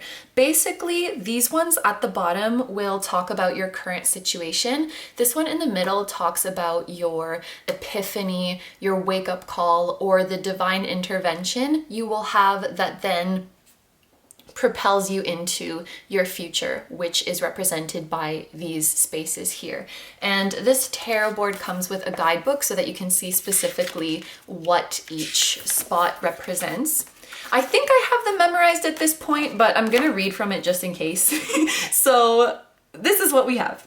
Current opportunities, current obstacles, tools available to you, your natural advantages, your wake-up call or your divine intervention, like we just spoke about, changes coming your way, potential opportunities, new connections, new focal points, and then finally the outcome. So let's get into it and see what your soul sibling star family have to tell you.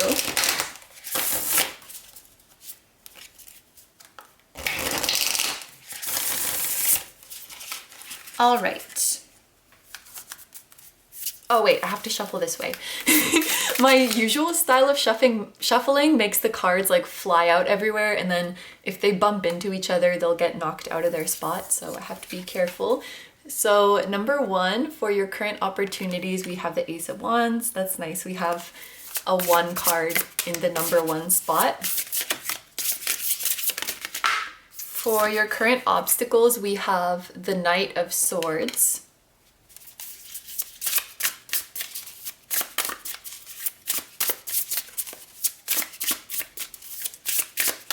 The tools available to you, we have the 2 of Pentacles. For your natural advantages, we have 10 of Swords. Interesting. Okay, looking at the image on this deck, I think I can understand what she's trying to tell me. Your divine intervention or your wake-up call. Do you want to put 2 here? Sure. We have the Tower and the Queen of... Oh, wow. Okay. We have the Tower and the Queen of Cups.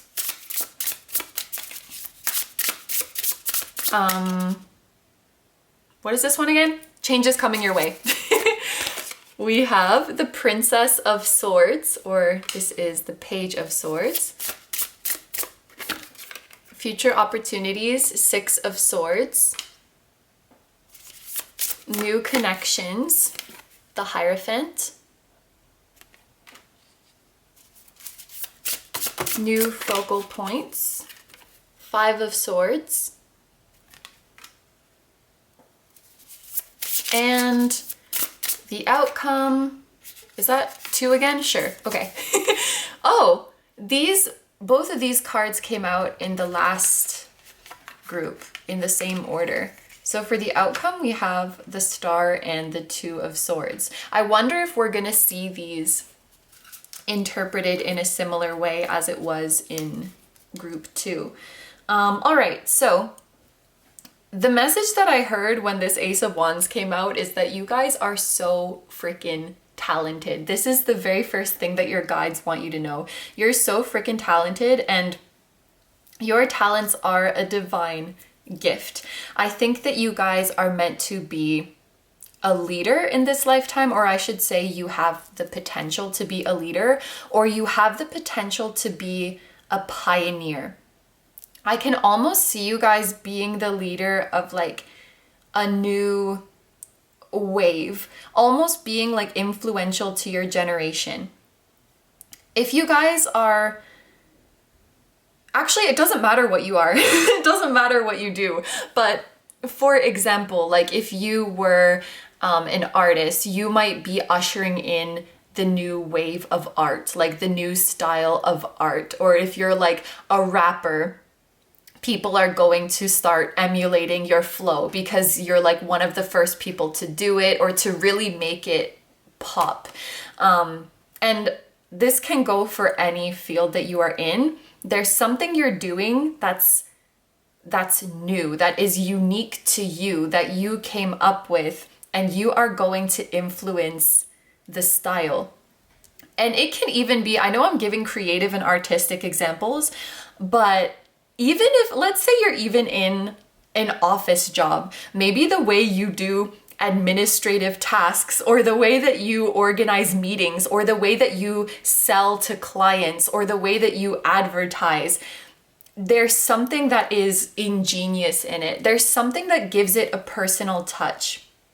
Where things were once bland, monotonous, run-of-the-mill, you're adding like your little dash of spice into it, and you're making it exciting. You're making it personal.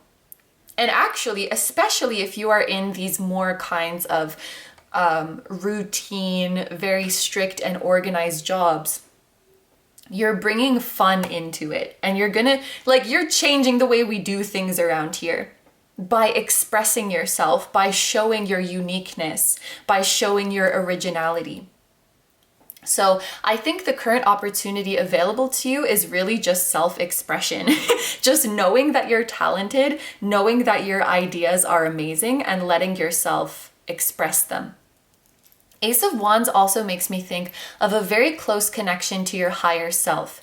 So the more you deepen your bond with your higher self, the more rich and happy of a life you're gonna live. And maybe that goes without saying, but I really think of the Ace of Wands as like you are channeling your higher self like a pro. You're really in alignment with your higher self. And maybe some of you guys needed that confirmation.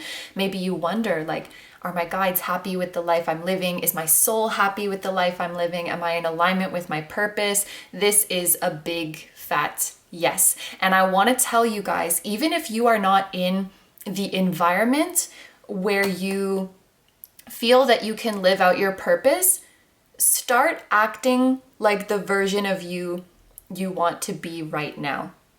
Like, no matter what job you are in, no matter what living situation you're in, no matter what institution or environment you're in, even if it's not the one you ultimately want to end up in, that doesn't mean you're not on the right path. You're just in a specific chapter of the right path. And your guides are saying, start being the you that you want to be right now. Like, don't wait until you're in the environment you want to be in. Don't wait until you're in the place that you want to be in. Start expressing yourself now. The example they're showing me, let's say you have a passion for fashion. Like, remember, okay, for those of you who watch That's So Raven, remember when there was that new principal, I think it was, and the principal made everybody wear uniforms, and Raven was like, okay, we'll wear the uniforms, but we'll wear them our own way. And then Raven showed up to school and her uniform was all like decked out and personalized. So Raven has a passion for fashion, and she went on to like make clothes and stuff. Remember, she made a dress and modeled it herself. So, you know, she could have been like, okay, I guess I'm just gonna have to wait until I'm out of school to start pursuing my fashion passion. I just really like saying that because it rhymes. She could have easily said that and just succumbed to her environment. But what your guides are saying is, you know, find your wiggle room in your environment. Find the ways in which you can start authentically expressing yourself now. Do what you can in this environment now. If you know what I mean, do whatever you can. If you're a salesperson, if you're a telemarketer and you want to be a singer, start singing to don't actually do that, but you know what I mean? Like, can I interest you in it? Like, start doing what you can to be the version of you that you aspire to right now. These opportunities are already available to you. And that might even help you to get to where you want to be. you might be telemarketing to some man and he's like, wow, you have a beautiful voice. I am a higher up in a big record label. Like, you never know. So just start being yourself. Just start showing yourself. So then the next card that we have here is your current obstacles. This is the Knight of Swords. Now, this does represent somebody who is incredibly smart, incredibly sharp, has a really, really fast mind. I'm sure you guys are very witty, clever, galaxy brain. Now, this is kind of like a blessing and a curse because it's almost like your mind gets ahead of you. And especially if you guys are connected to your higher self, and especially if you guys have psychic insight, it's like you're here in your current situation and your mind is already, it's like your mind tends to run off into the future, and that can make you impatient and frustrated in your current situation. And it can also make you hard on yourself because you're not where you want to be yet, or you're not where you think you should be yet. And I think what they're saying here is like, don't let your mind run away. And when you're feeling some kind of discomfort or dissatisfaction in your current situation, it's one thing if it's in your control to change it. But as we all know, sometimes there are just things that we cannot control and we cannot change. And they're saying in those times, rather than letting your mind run away to somewhere else, to some other timeline, see if you can't do something to start enjoying your current situation and to go with the flow. The other thing is that being smart or having the capacity to think a lot and think about a lot of things at once, it can also be a blessing and a curse, because you could use your analytical mind to solve problems, or you could use your analytical mind to nitpick yourself and to imagine 45 scenarios where things could go wrong, or to pick apart a 3-second interaction that you had 8 weeks ago. Like, you really, when you have such a strong mind, you really got to monitor that and make sure that it's going places that are beneficial for you. Your mind could be your best friend or your worst enemy. So I think that this Knight of Swords is talking about your mind. Now, over here we have the Two of Pentacles. This is representing the tools that are available to you. And the first thing that came to my mind when I saw this is that if you guys don't already, there's gonna be an opening in your schedule. I'm not really sure where that is coming from. I guess because the Two of Pentacles, it makes me think of multitasking, of juggling things, but it's more of an intuitive feeling that is coming to me. That with this card, your guides are just trying to tell you some time is opening up in your schedule. Especially for those of you who it's like there's something that you've really wanted to work on or that you've really wanted to do, but you just don't have time. The time will be opening up for you to start putting your energy where you want to put it and to start preparing for your transition into the environment that you want to be in. So back to that Raven example. she's slaying in school. She's wearing the uniform with her own unique twist. She's expressing herself. Maybe this card for her would represent she has summer vacation now. So she can start working on her passion the way she wants to. She can start planting seeds, doing sketches, purchasing fabrics, or working part-time to save up for a sewing machine, so that when she graduates school, she already has seeds planted where she wants to go. She already has the foundation laid down, so that she's not graduating and it's like, oh shit, what do I do now? You see, it's like you're getting the time to prepare for your next chapter before it starts.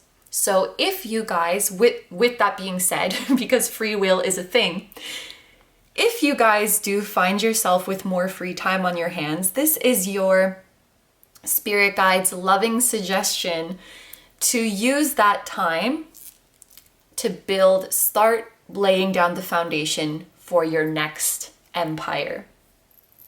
To build your next empire.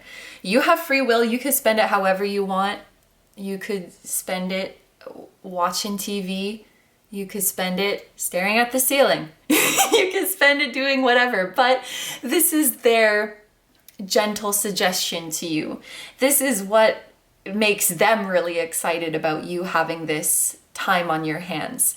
Don't like overwork yourself. Don't be too hard on yourself, because Two of Pentacles is also about balance and taking a lighthearted approach to things. But it's just something to think about. If there's, you know, something that's been on the back burner, or you feel like, oh, I don't have enough time to do this, you can use this gift of time for that. So now we get to your natural advantages. And as you guys might remember, when the Ten of Swords came out to talk about a natural advantage, I was like, huh, because the Ten of Swords is not the most positive card usually, but I think the image in this specific deck really says it all. This is a pretty standard scenario for the Ten of Swords, somebody lying down with a bunch of swords in their back, but instead of the person being dead or defeated as we would often see, she doesn't even give a shit. Look at her. She's like, what about it? She has all of these swords in her back and she's just like, do. Like, I can imagine her, like, you know, when you kick your feet like that. She looks unbothered. So what I think this is showing is that you guys might do quite well under stress or pressure. Now, I can hear some of you through the camera being like, you know, but I want to point out, doing well under stress doesn't mean that you don't feel stress. It means that even when you're feeling high levels of stress, you can still do what you need to do. You can still pull through and make it happen. The same way, bravery doesn't mean that you're not scared. It means that you're scared shitless, but you're gonna face it. That's what bravery is. So in that same way, like, yes, you guys might feel anxious a lot of the time, you might feel stress or pressure a lot of the time, but your guides are saying you kick ass anyway. Like, you do it anyway. And maybe you don't feel like this girl who's like, like, I don't care, but you come off like that. You come off like you handle this pressure so gracefully. You make it look easy. That's what I want to say. You guys make it look easy. You actually have a very, very, very strong mind. And when you learn how to direct it and where to direct it, there is no stopping you. I think it's really interesting that your natural advantage and your obstacle has both come out as your mind. And that free will has been kind of a theme so far, because your mind is very, very powerful, and it's up to you to direct it in ways that will benefit you. I think you guys are also just very perseverant. Like, where most people would give up, you keep having hope. And that's because you're connected to that infinite energy supply that your soul gives you. You have a lot of, I don't even know what this means, but you have a lot of soul energy in you. Like, a lot of your soul's energy is with you. Okay, so let's move on here to these cards in the middle. This is your wake-up call. This is your divine intervention. This is your epiphany. We have the Tower and the Queen of Cups. And as soon as I saw these together, like, immediately I knew what this is trying to say. Now, you guys might know, Tower moments usually suck. It's usually this very jarring event where it feels like the rug has been pulled from under our feet. It's unexpected. It comes out of left field. Something falls apart in our life with no warning, and we have no idea what to do.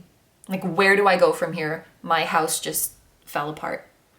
And this epiphany that's coming for you guys, I really do feel there is going to be a Tower moment, but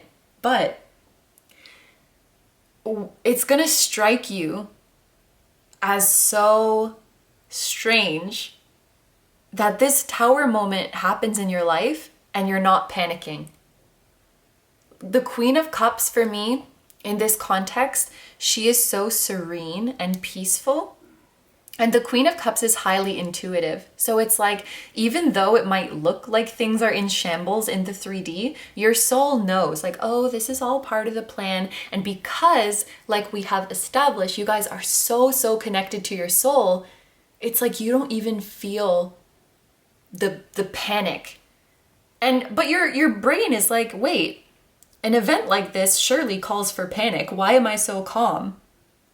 This is the kind of vibe that I'm feeling from this. Imagine somebody out of the blue gets let go from their job. They have no savings. They have no other job lined up. Surely you'd be freaking out, right? Or at least you'd be upset.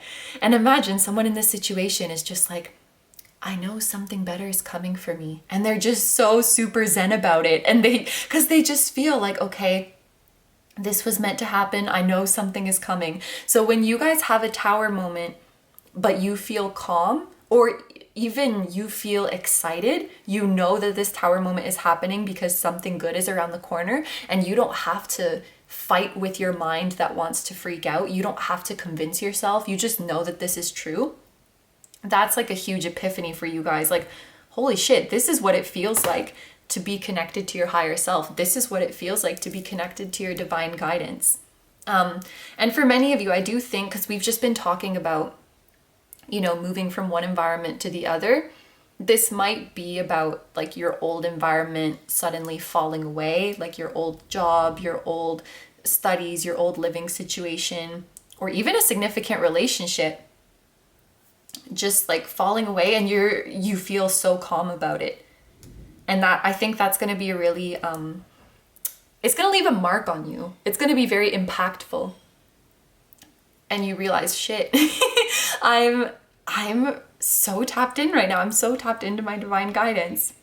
And maybe you're calm because you've used this time to, build yourself up for the next step. So let's move on here to the Princess of Swords, or the Page of Swords. This represents changes that are coming your way. Now, I actually think that this could be, if you haven't met these people already, I do think that this Page of Swords could be indicating at least one of them making an entrance into your life at this point, like right after your Tower moment, because Page of Swords is another soul family card for me, because I think of the Page of Swords, he makes me think, or she in this case, Princess, makes me think of telepathic communication. So, maybe you will start having telepathic communications with your soul family before you meet them, or maybe you already do. But I think that this card can be an indication of that. And pages tend to speak about being in a beginner stage, like being in beginner mode. So it makes sense for a page to come after a Tower moment because, this old environment, this old path that you had built on has now fallen away, and you are eager to learn something new. The Page of Swords is very curious. I would think of the Page of Swords as a sponge. Maybe you guys are starting on a new study path, whether that is, self-guided or at school. It feels like you're learning something new. And actually, where here, this is more like you guys preparing the materials, and this is like you guys preparing the knowledge. So back to that fashion example that I've been using, I was saying here, this is like getting the sewing machine, getting the fabric, sketching and stuff like that.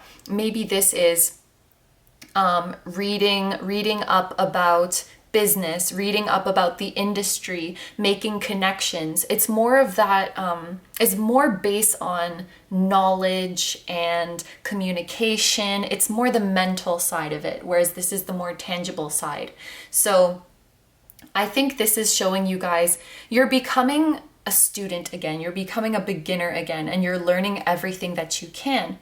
And through this new stage, I think this is where, if you haven't met them already, the first of your Three of Cups gang will enter into your life. Okay, so, one thing that you will notice about these people, they're really not afraid to speak their mind. And they are not people pleasers. It doesn't mean that they're not nice, they're just not people pleasers, and they really don't take any shit. Because the Page of Swords is just like that. Pretty straightforward, pretty blunt, does not take any shit, pretty outspoken as well. And I think I'm just seeing this moment where you realize, man, I really like this person. It's when you're thinking something, but you're too scared to say it, and then they say it. For example, you're thinking, oh my God, this person is such an asshole. But you don't want to say that because you don't want to like upset or offend anybody. And then your friend is like, hey, can you stop being such an asshole? Like they say it out loud and you're like, oh my God, I wish that I could say that. I can't imagine. That must feel so good to just get it off your chest. And I think that these people would help you to stand up for yourself more and to speak your mind more. And I'm getting, this is air sign energy, and we do have Aquarius here. I'm getting Gemini vibes though, and Cancer. And we also have Taurus here. Okay, so now we have the Six of Swords, and this is future opportunities. And I feel like everybody's reading has had something about travel in it. Like we had the World in group 2, which is associated with travel. We have the Three of Wands in group 1. And the Six of Swords is also associated with travel. Maybe it's just a collective thing because we haven't been able to travel for quite some time, that everybody's gonna have this travel bug, but the opportunity for travel will be there for you. Now, with this group, I will say it's giving me more of a vibe of just taking a trip as opposed to moving somewhere else. That doesn't mean like, obviously, if you want to move somewhere, you can, but this card is just giving me more vibes of the opportunities available to you in the immediate future would be for a more short-term trip, like anywhere from like a week to a month and a half, maybe even 2 months, but it just feels it feels shorter like this. Maybe you'll go on a trip with your new friend or something like that and go on a little bit of a mental vacation. That's what I think of with the Six of Swords, because especially, and this looks like was it this group that I was thinking of, row, row, row your boat? Was it this group? I hope so. That would be awkward if it's not. You know, sometimes the messages kind of blend together. But it's funny that we have a boat here, and she just looks very relaxed. She looks very dreamy.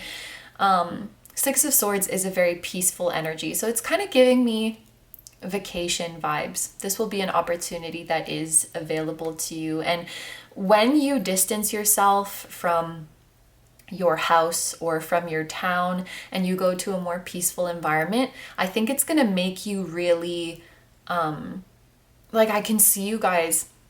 For example, maybe you didn't journal that much before, but now that you're in this relaxed environment, you find yourself journaling every day, or suddenly you're taking a lot of pictures. Being in this slower pace and maybe being surrounded by nature and just being at a more leisurely pace, it's gonna inspire you to start expressing yourself in ways that maybe you didn't before. Journaling and photographing specifically are coming to my mind. Or maybe you're starting to like make a vision board or something like that. But it's like a much needed mental rest, especially if you're coming from the frickin' Ten of Swords. What is this? I hope that's not spit. Okay. All right. So let's move over here to the Hierophant, which represents your new connections. Now, we already know that there's a couple of soul family members coming in. The Hierophant is somebody, when it comes to a connection, this will be somebody who is like a teacher or a mentor. Whoa. Whoa. Is that a confirmation? I don't even know what that was. That wasn't footsteps. Anyway, sometimes there's like little footsteps upstairs, but that was like a big bang. So yeah, there could be, and it makes sense because you're in this new learning environment. This could be a literal teacher, somebody who is teaching you through private lessons or through an establishment, or it could just be somebody who is farther along in the journey than you, and who just teaches you out of the goodness of their heart, like a friend who's been where you want to go and can tell you what it's like and can give you a lot of advice, kind of like somebody who takes you under their wing. And I definitely think that this teaching relationship can be mutual. It's like you're coming from here and they're coming from here, and then you meet in the middle. They're trying to get there, so you can teach them how to get there because you've just taken that path. You know what I mean? And vice versa. I think that you can be teachers and mentors to each other in this way. And this is somebody whose presence in your life is going to be so, so valuable for planning and executing your long-term future. I know that probably executing your long-term future is grammatically incorrect, but I didn't know how else to say it. Laying down the bricks into your long-term future. Their presence in your life is going to be so valuable for that. The Hierophant is also, it indicates commitment and tradition. It can indicate marriage. So for some of you, this could be a person that you end up married to in the future, or just that you're going to be lifelong friends. But this is definitely somebody who's here to stay. And I am sort of getting the feeling this is somebody who is outside from the guides or the soul family higher selves who are speaking today. This is somebody else. Someone who teaches you, someone who's committed to you. Could be a spouse if you're not married already, or if that resonates with you. Finally, or I keep doing this, I keep thinking this is the last one, but actually this is the last one. So over here we have the Five of Swords, and this is new focal points. This, I think, is also talking about you having very strong intuition. And that's not really the meaning of the Five of Swords, but the way that this image looks, that's the vibe that I'm getting. Five of Swords is about conflict. It can also be about confusion.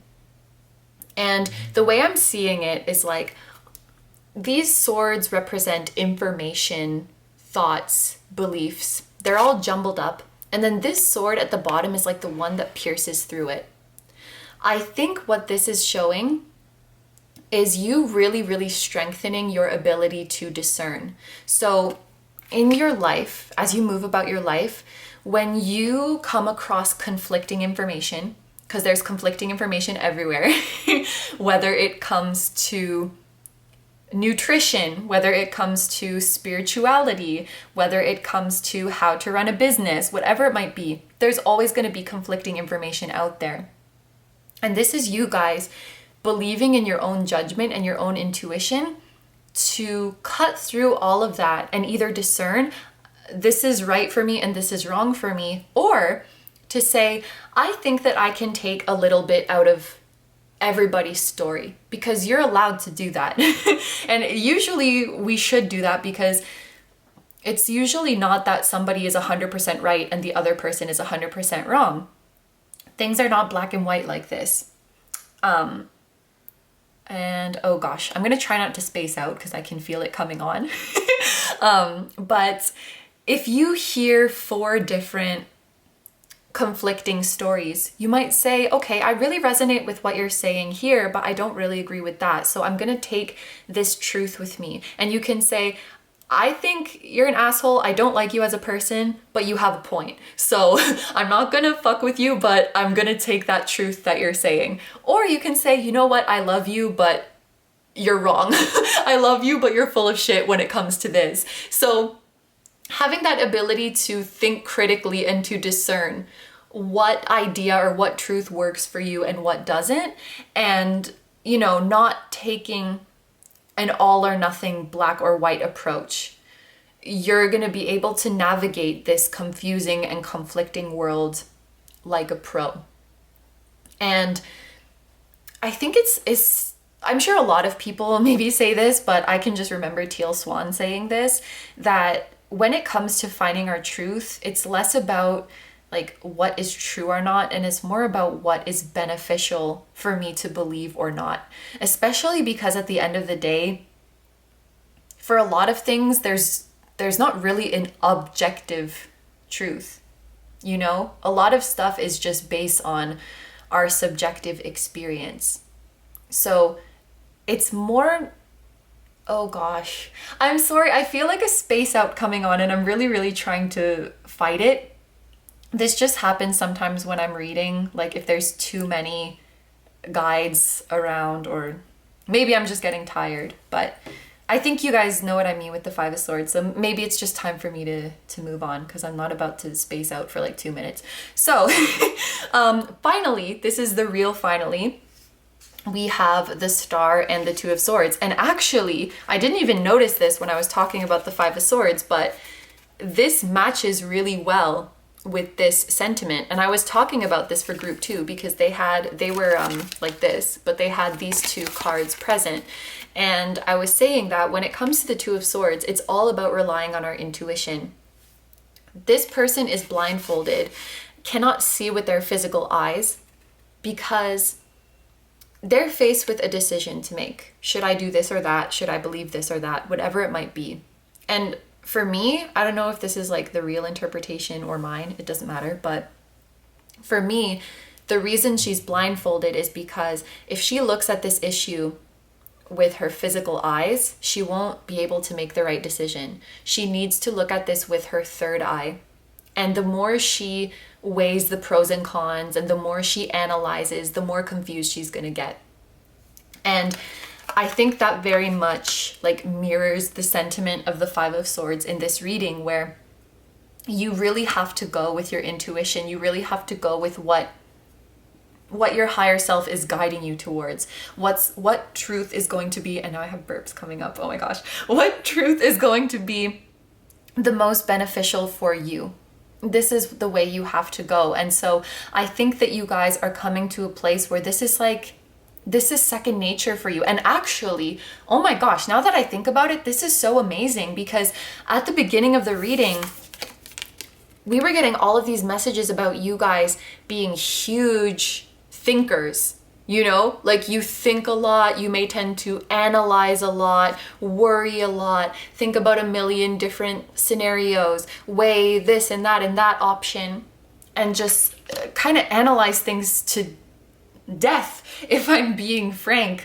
And so, you know, a future version of you where you can just feel out the situation and say that this is my truth, this is what feels good for me. That might seem so unlike you, or a place that is so hard to reach.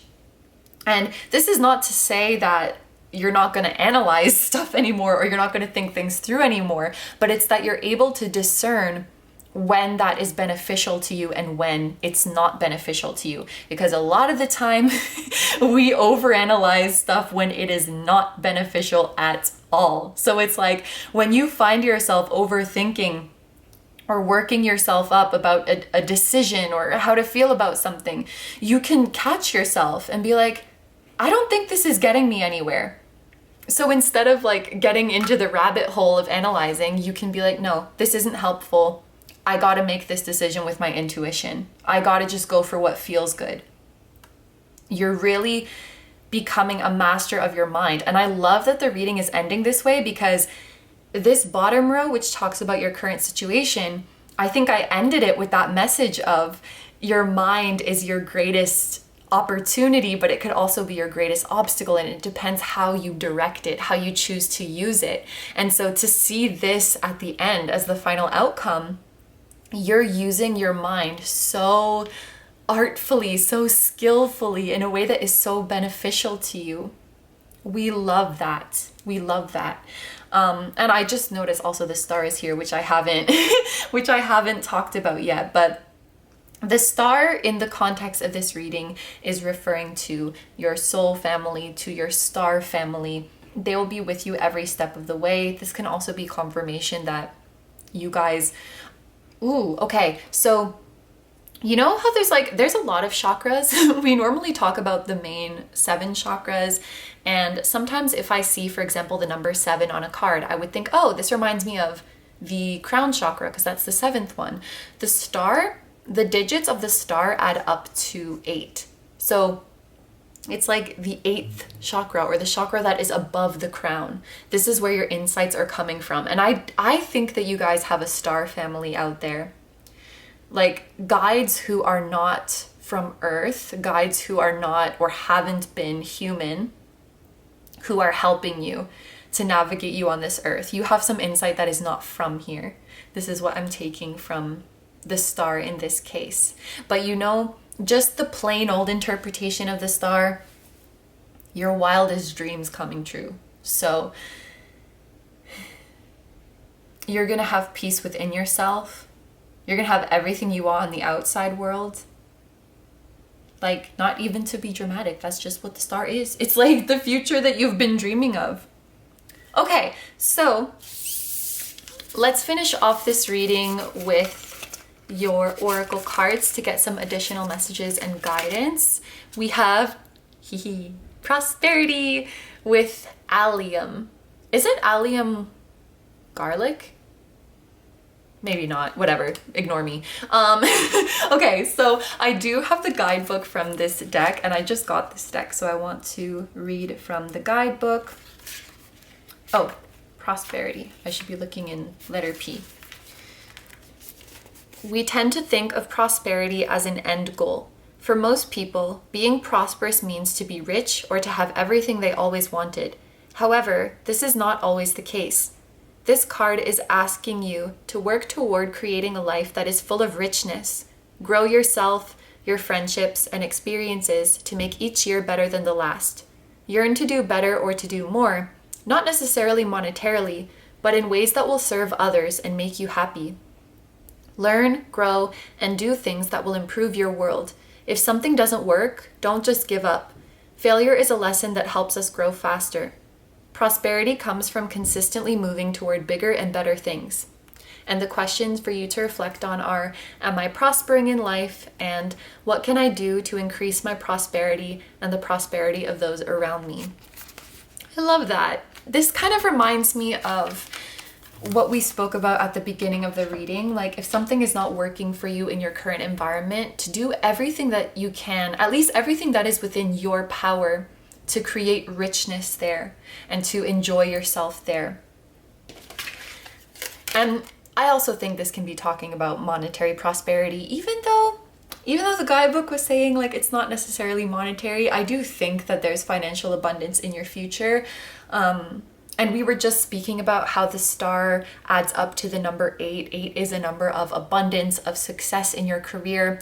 But I think the idea is, don't postpone your happiness until you have that monetary success, because there's already prosperity all around you, just maybe a different type of prosperity. And the more you acknowledge that, and the more you feed gratitude and appreciation into that, you will feel richer right away.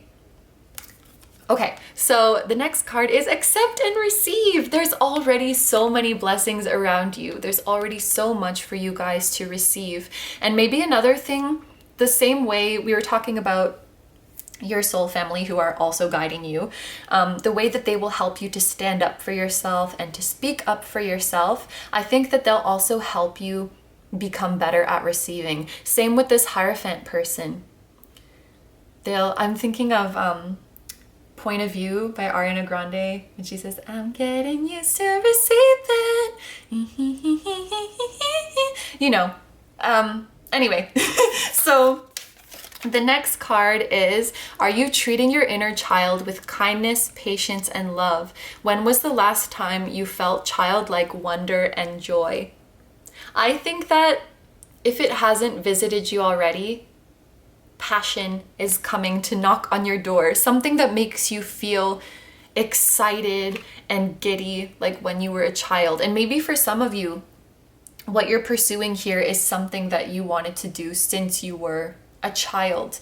But when I think of a child, like children are not a monolith, but I'm thinking of this bright, enthusiastic soul who is daring, who is not afraid to speak their mind, like we've talked about, who knows what they want and will do what they can to get it, who believes in magic. This is the kind of energy I think that your guides are going to help you step back into. I also think that just going back to the topic of your mind, it may have started off like you guys were incredibly bright and intelligent children, but then as you got older, your mind sort of, and this is just for lack of a better wording, but like turned on you, so to speak, where you used to use your mind like, you know, to be really successful and excellent. And it's not that you're not those things now, but it's like as the years went by, your mental energy started getting put into overthinking and worrying and beating yourself up. And it's like your guides are saying, that's not the real you. That's not your purest essence. That's something that you learned as you grew into an adult. And it's something that you can unlearn as well. And then we have the last quarter moon in Sagittarius, practice gratitude, which it's just a reiteration of what we spoke about with the prosperity card and the accept and receive card. And we will have a last quarter moon in Sagittarius. I always mix up the first quarter and last quarter, but the last quarter is before the new moon. So that means the last quarter moon in Sagittarius will happen in February of 2022. As always, if I did that wrong, I will put a subtitle and put the correct time frame. If there's nothing there, then that means I was correct. And this card is, or the last quarter moon in Sagittarius will be in February. So maybe that's going to be an important month for you guys. If when you're watching this, February 2022 has already passed, then it might be Sagittarius season that is going to be significant for you guys. So late November to late December. And let me just take a look at, we have the number 15 here and we have the number 24 here. So the window between February 15th and 24th might be significant.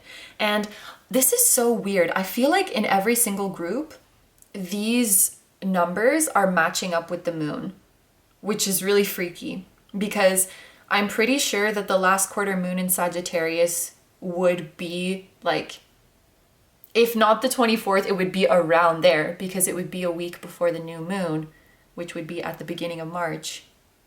That's so weird. They're just all like matching up really well, unless I'm wrong, but I just think that that's cool. So yes, these are all the messages that I'm getting for you guys. So I'm going to end the reading here. Thank you very, very much for letting me do this reading for you. I hope you have a wonderful day or night whenever you're watching, and I wish you all the best. Please take good care of yourself, stay healthy. Don't forget to like, comment, and subscribe if you feel like doing that. I also have a Patreon, so if you guys are interested in seeing even more exclusive pick-a-cards where you get to choose the topic, that will be linked down below too. I'm sending you guys lots of love, sending your guides lots of love, and I will see you in the next one. Bye-bye! Hi number 4s, so if you guys chose the Goldstone, this is going to be a reading all about what your spirit guides want you to know right now. I just wanted to mention, before I started filming this reading, I had this very strong feeling of nerves, and it felt like the kind of nervousness you would have like when you have stage fright before an important presentation or performance or something like that. So I don't know if that's your energy that I'm picking up on. Maybe some of you guys out there have like an important interview or exam or something coming up soon. It's that kind of nerves. Or you could be very strongly connected to somebody who has something like that going on. For some of you, it could also be that there is some big news coming to you soon. It feels like you're awaiting news, you're awaiting a result, and it's nerve-wracking, something like that. I just wanted to mention that in case it resonates for anybody out there, because it was a little bit of a weird feeling. Like, I'm not nervous, but I feel the nerves in my body.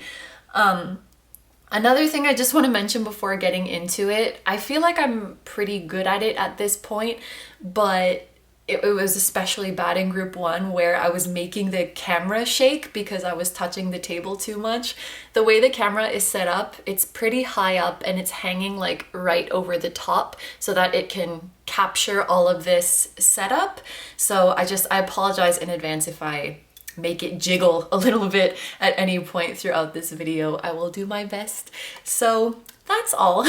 Let's get into the reading now. I'm gonna start by shuffling this tarot deck right here, and we are going to see if we can figure out the identity of the spirit guide or guides who are coming through today.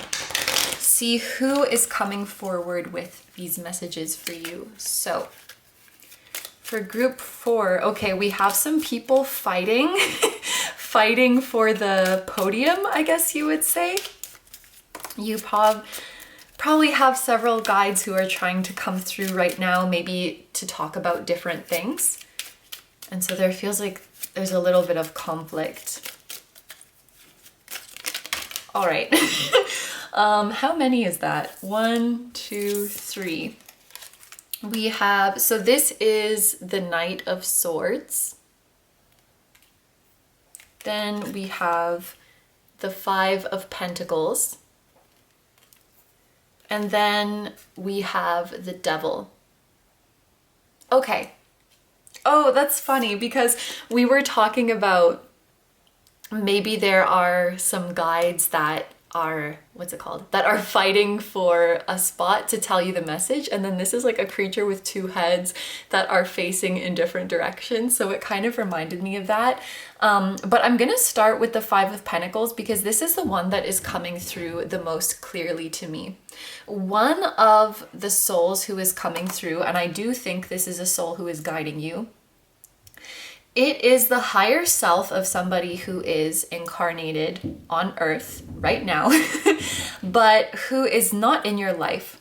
And this is somebody who misses you a lot. And the vibe that I'm getting is like maybe communication was cut off. There is some sort of falling out. This person feels closed off from your life in some way.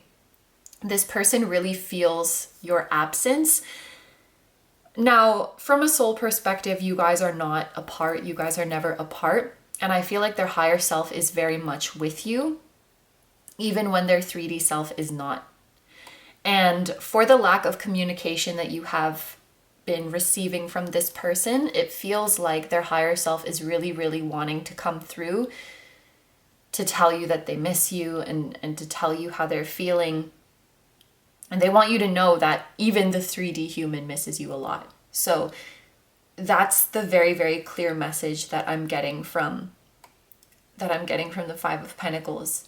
Then we have the Knight of Swords. So when it comes to spirit guides or entities in the soul world, I do think of knights as a contemporary, so to speak. So it's not like souls have a hierarchy, but I guess if you think about a spirit guide, if you think about an angel or an archangel, if you think about a deity, they might come through as a king or a queen because in some sense they are like a higher up, they are like a bigger presence. So when I see a knight, it does make me think of somebody who's kind of on the same level as you. And I put quotes because I don't know if there's really a perfect word to describe what I'm getting at. But for example, this would be a soul who is a member of your soul group, who has incarnated with you many times before. You've learned your lessons together. I don't get the vibe that this spirit guide is incarnate right now. With this one, I really, really did. And I think that might be because it's pentacles. Pentacles generally do make me think of someone who is occupying a physical body because pentacles are very grounded, tangible, you know, whereas swords are not so much. So this is very much giving me the vibe of a non-incarnate spirit guide, but who has maybe had past lives with you before. You might guide each other. So they're guiding you right now, but maybe next time they will incarnate and you will guide them.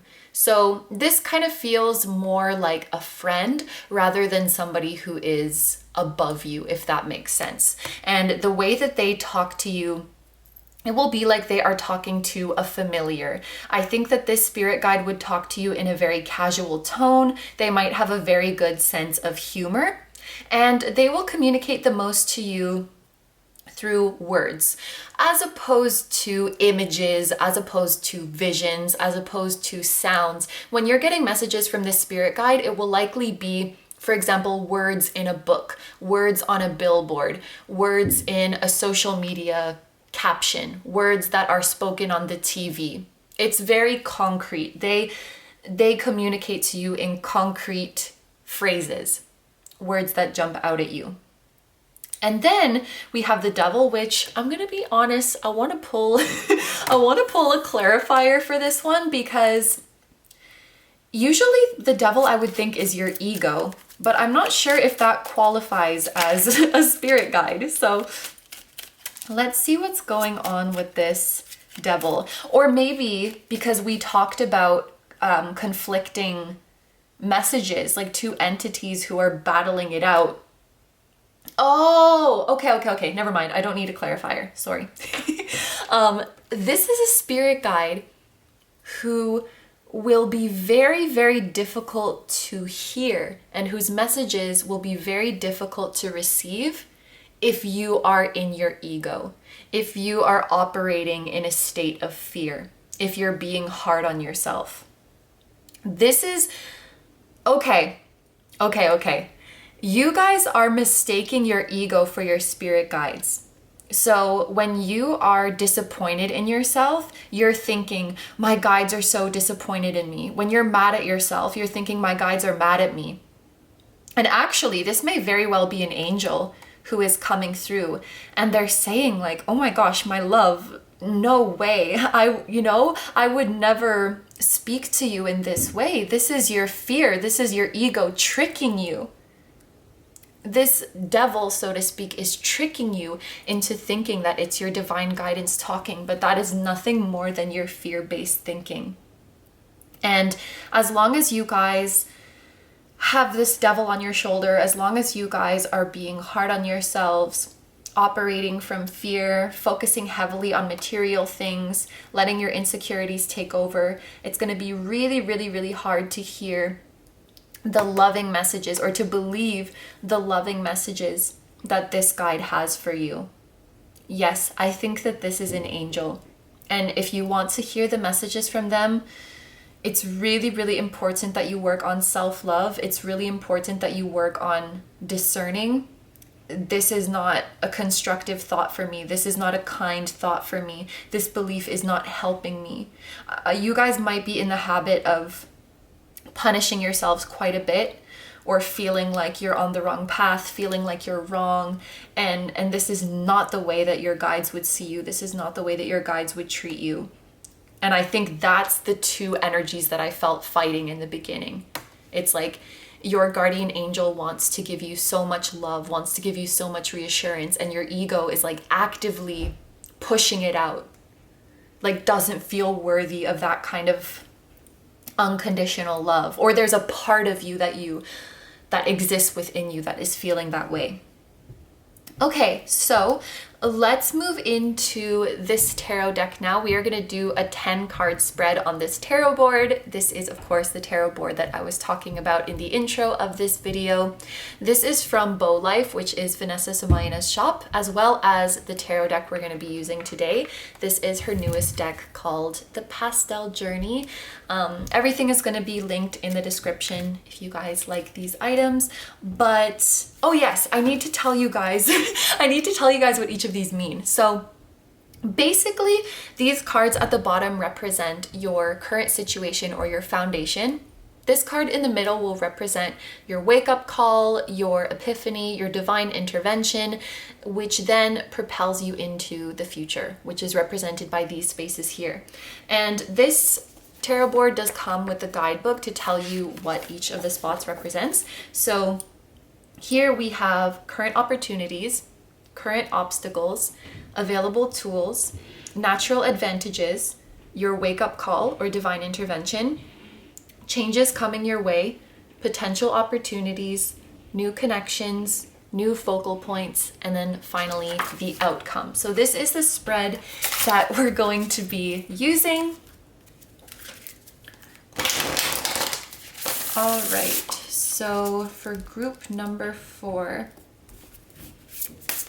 oh wait, I have to shuffle this way so it's neater. For your current opportunities, oh my gosh, it's a repeating card. We have the 5 of Pentacles. So immediately we know what this is talking about. For your current obstacles, we have the Queen of Cups. Okay. For the tools available to you, we have the King of Wands. Wow, I have a crush on this King of Wands. Oh my gosh. All right. Your natural advantages, we have Temperance. For your wake-up call or your divine intervention, we have the Queen of Pentacles. I really like her eyebrows. I have a crush on her too. Okay, changes coming your way. The Emperor.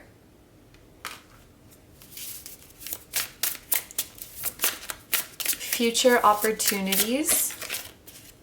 Ace of Swords. New connections. 6 of Wands. Ooh. Okay. New focal points. Queen of Wands. And final outcome, the Moon. All right, so I'm just going to take a moment to look at the zodiac signs that we have present here. We have Sagittarius, Aries, and Pisces. So if you or somebody significant to you has these signs, it can be extra confirmation, but you definitely don't have to be. So let's take a look at this here 5 of Pentacles. We know that this is talking about this.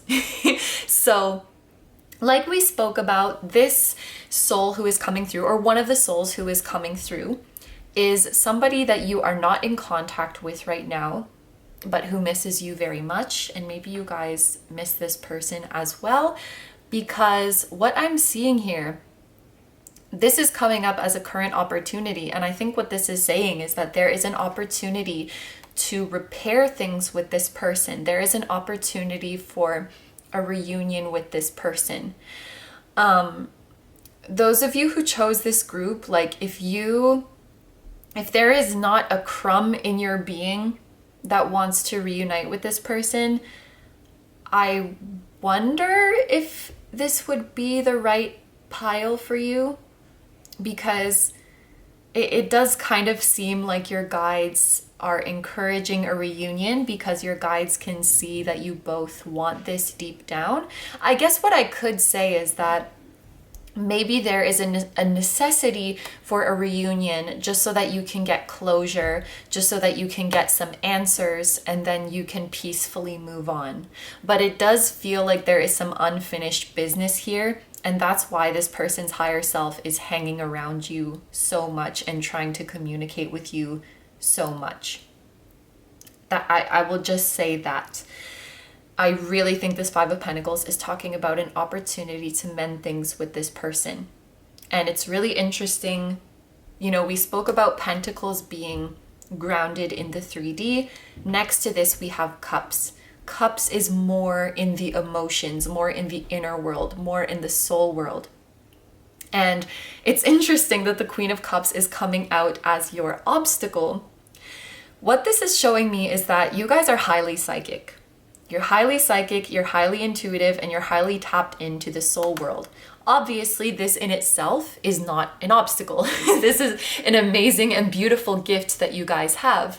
But I feel like when it comes to working things out with this person, it could be, let's say it could be a hindrance. So I'm gonna give an example, okay? Let's say that, you know, you are completely out of contact with this person, you're in separation, but you are so spiritually and psychically developed that you're talking to their higher self all the time and you're having dreams about them all the time.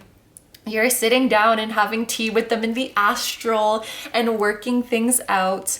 And, you know, it's interesting that we have this Pisces energy here too, because they're highly psychic and highly intuitive, but they can also have this trait of escapism, I think is the right word, or escapism, however you, probably escapism, and because, you know, escape, and getting lost in their inner world and getting lost in the spiritual world and sort of even using it as a place to run away from 3D issues. And because you have the opportunity to feel the comfort of this person's presence and to feel the comfort of everything being worked out in the soul world, it might make you less inclined to take physical action and work things out in the 3D. Do you know what I mean? Like, if you guys didn't have this spiritual gift, all you would be able to experience is separation, no contact, things aren't good with this person. That would be your whole reality. And so if you wanted to feel the connection again, if you wanted to feel that things are okay with them again, you would have to take an action in the 3D to make it happen. Do you see what I'm getting at with this? It's kind of like if you're not satisfied with the way things are in the 3D, you could run away to the soul world. You could run away and see this person in your dreams and for some time act like everything is okay. And I think your guides, and this person included, because they're here, they're here coming through in this reading, really want you to work it out. Use your psychic gifts as a tool to apply to your 3D situation and not as a way to run away from your 3D situation. That's what these are talking about. So moving on now, we have this very attractive King of Wands, in my opinion, for the tools that are available to you.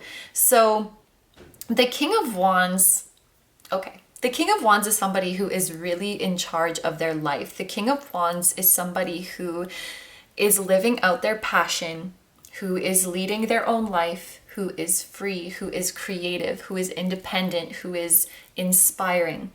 Now, I do think that this is representing you, or this is representing your potential, but this could also be representing a person or several people who really, really inspire you.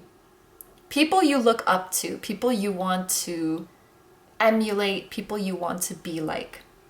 This could be a friend, like one of your friends who you're like, oh my gosh, they're living their best life. They're such a badass. I want to live a life like them. But for some reason, celebrities are coming really strongly in my mind, and especially BTS. Probably just because, you know, BTS is one of the biggest celebrities right now. And I think that they are this for many people. Like, they are leaders, they are inspirations, they are rays of hope. I'm sorry guys, someone keeps running water upstairs and it's kind of noisy. That's why I keep like stopping my thought.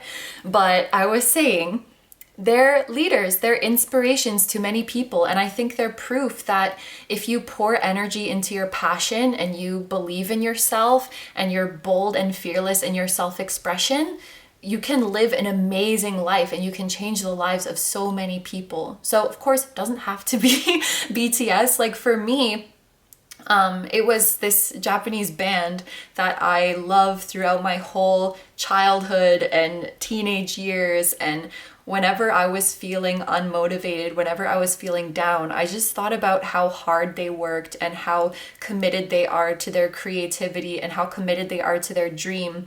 And I wanted to emulate that so badly. I wanted to create my success too. I wanted to live my dream too. And they really like kept me going when I was feeling lack in the 3D, when I was feeling lack in my physical world. They were like my King of Wands, or like how the King of Wands is appearing in this situation. And you know what? I would say that I became the King of Wands finally, you know? I really did that. So whoever it is for you, I guess what I want to say is you don't necessarily have to know them in person to be inspired by them. So it could be your favorite artist, it could be a business person you look up to, it could be your friend, it could be your family member, it could be yourself, someone that you look up to and admire enough to create abundance and to create happiness in your 3D world. Because like we just mentioned, I do see a little bit of escapism, however you pronounce it, like running away into your vivid inner world, which we don't want to crush your inner world or your spiritual gifts, but we want to harness them and bring them down to create a better life for you here. Because the fact is, for the time being, you are here in this simulation, in this physical vessel, and we want you to enjoy that as much as possible. And now I'm realizing, while I do think this was heavily talking about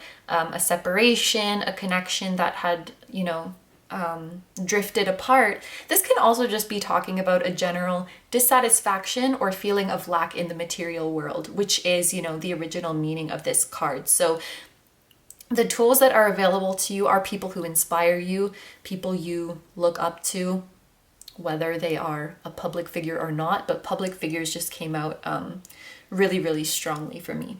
So the next card that we have here is Temperance, and this card represents your natural advantages. Now, when it comes to Temperance, first of all, you definitely have an angel coming through in this reading, because Temperance to me, like usually we would see this angel levitating on the card. Immediately makes me think angels are present. It has the number 14 on it, which you guys might know. The numbers 1 and 4 together, for me, it's immediately a code of an angel's here. And then we had that message with the devil. So, but this is about your natural advantage. I went on a little bit of a tangent there. With Temperance, you guys are definitely a very old soul, and honestly, maybe one of the reasons you often drift off into the soul world is because maybe you don't incarnate that much anymore. Or maybe, the earth is a little bit unfamiliar to you at this point. It's, feels a little bit clumsy navigating in this body. But you can use your spirituality to your advantage. And Temperance is all about balance. It's all about finding a healthy middle ground, which I think really, really fits with what we were talking about before. We would see usually on the Temperance card, there's like 2 cups, 2 vessels, and we're pouring like this and trying to find the perfect balance. One of my favorite Temperance depictions is in the cat paw tarot, which is actually the second time I'm talking about the cat paw tarot in this video. But it's all cats, as you may have guessed, but it's only the major arcana.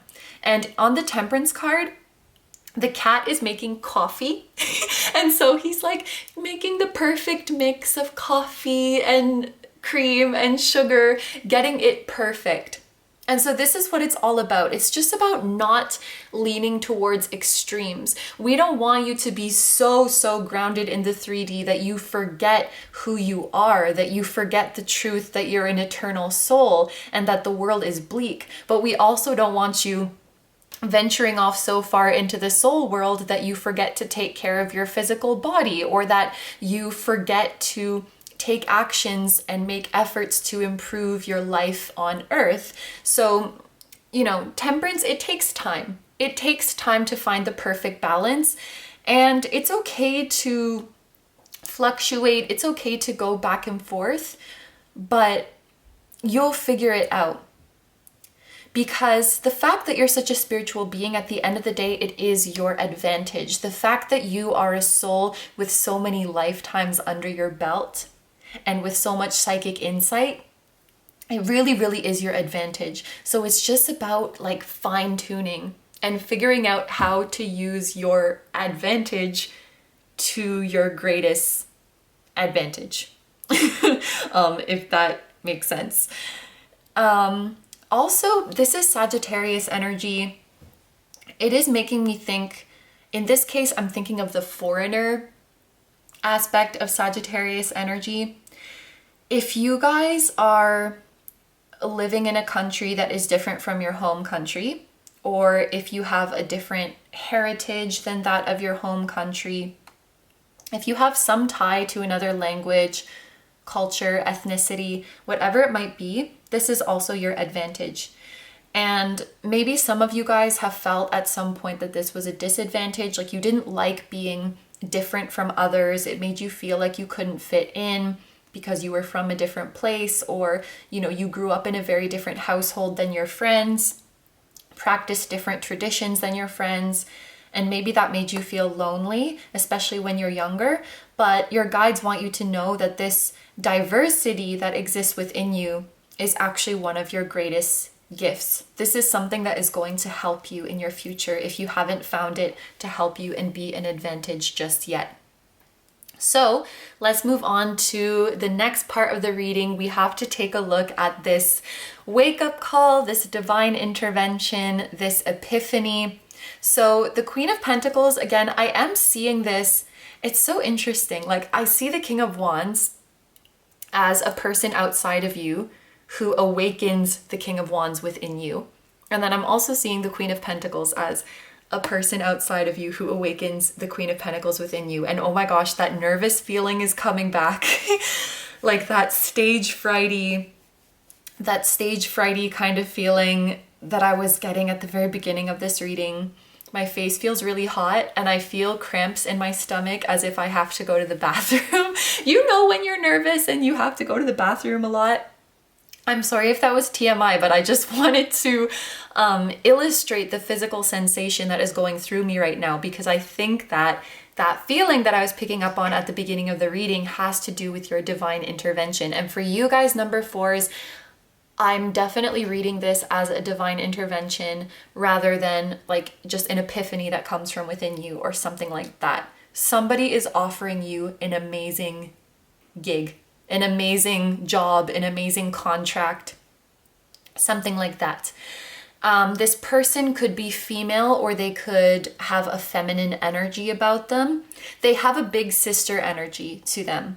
Even if they're not older than you, even if they're not a woman, they have a big sister energy. They have Onni energy. So yeah, this is somebody who you could be friends with them, but even if you're not, they just take a liking to you. They have this instinct to nurture you and to protect you. You know when like older women are nice to you and calling you honey and like giving you nice advice and you just feel so warm and welcome around them? This is the kind of vibe that this person has. Like really cool, put together, big sister, queen energy.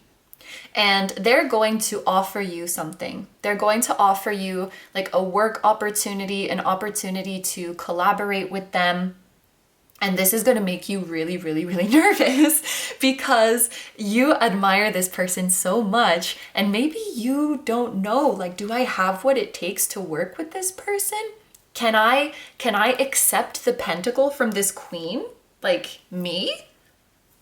Kind of feeling like this Queen of Pentacles is out of your league professionally or creatively or whatever it might be. And maybe you feel like this opportunity is just way bigger than you, especially if you have this devil in your ear, because the truth is this opportunity is made for you. You have what it takes. You are this Queen of Pentacles. You are on this level. So this feeling of nerves, oh my gosh, it's quite uncomfortable if I'm being honest. Like my stomach really hurts. This nerves is coming from the devil for sure. And your guardian angel is trying to tell you, I orchestrated this for you. You were born for this. You're going to do amazing, but you won't be able to hear it. And I'm surprised that's where that sentence ends. I thought it was gonna be like, you won't be able to hear it if you don't da-da-da-da-da, but no, that's it. Like you won't be able to hear it. I think maybe at the moment that this happens, the devil will still be pretty strong. And if I'm being honest, I think it will be a battle and it will be very, very nerve-wracking to accept this pentacle, to accept this offer, to work alongside or to work under or to work for this Queen of Pentacles. But if you take this offer, look what we have next, the Emperor, which tells me that you are killing it. And actually, you're exceeding everybody's expectations. You are. So imagine this Queen of Pentacles is giving you a job offer. You think that you're gonna do like a 3 out of 10 job. This Queen of Pentacles offering to you thinks that you're gonna do an 8 out of 10 job. Then you get to the workplace and you do a 10 out of 10 job. So you're like, holy shit. And the people who you're working with are like, holy shit. You blow everybody's expectations away. You surprise yourself, you surprise the Queen of Pentacles, you surprise the team that you're working with. You just do an incredible job. You're this Emperor. And I think the Emperor is very, very similar to the King of Wands because they're both fire signs, they're both masculine, they're both really, really competent and really, really confident. And so this King of Wands that you look up to in the future, you're really feeling like you're on their level. You're feeling like you're on this Queen of Pentacles level because you are.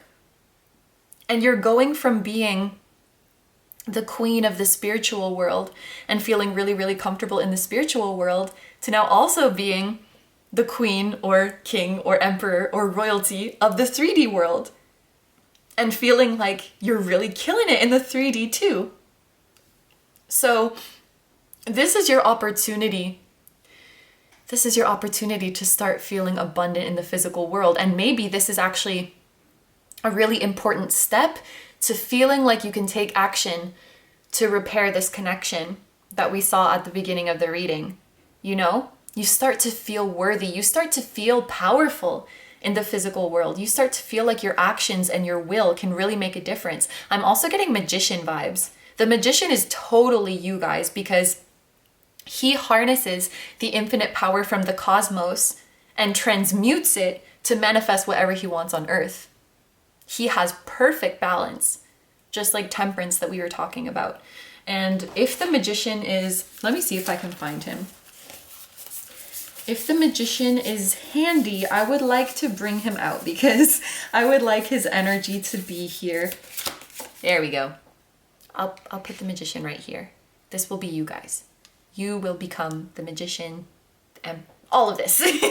Okay, so next we have the Ace of Swords, and this represents opportunities that are available to you. Ace of Swords represents breakthroughs in communication, new beginnings in communication. So immediately I am thinking of reunion with this Five of Pentacles person. And oh my gosh, I just noticed something.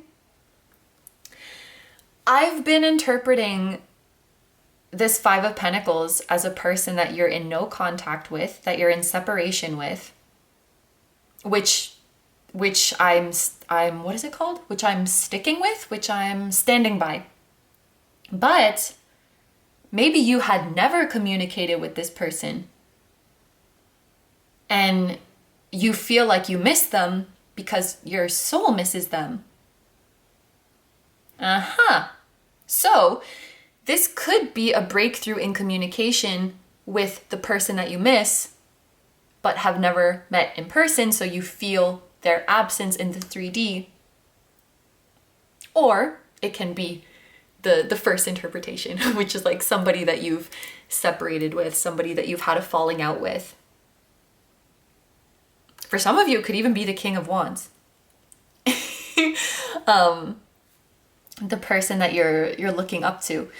But yeah, this is new communication.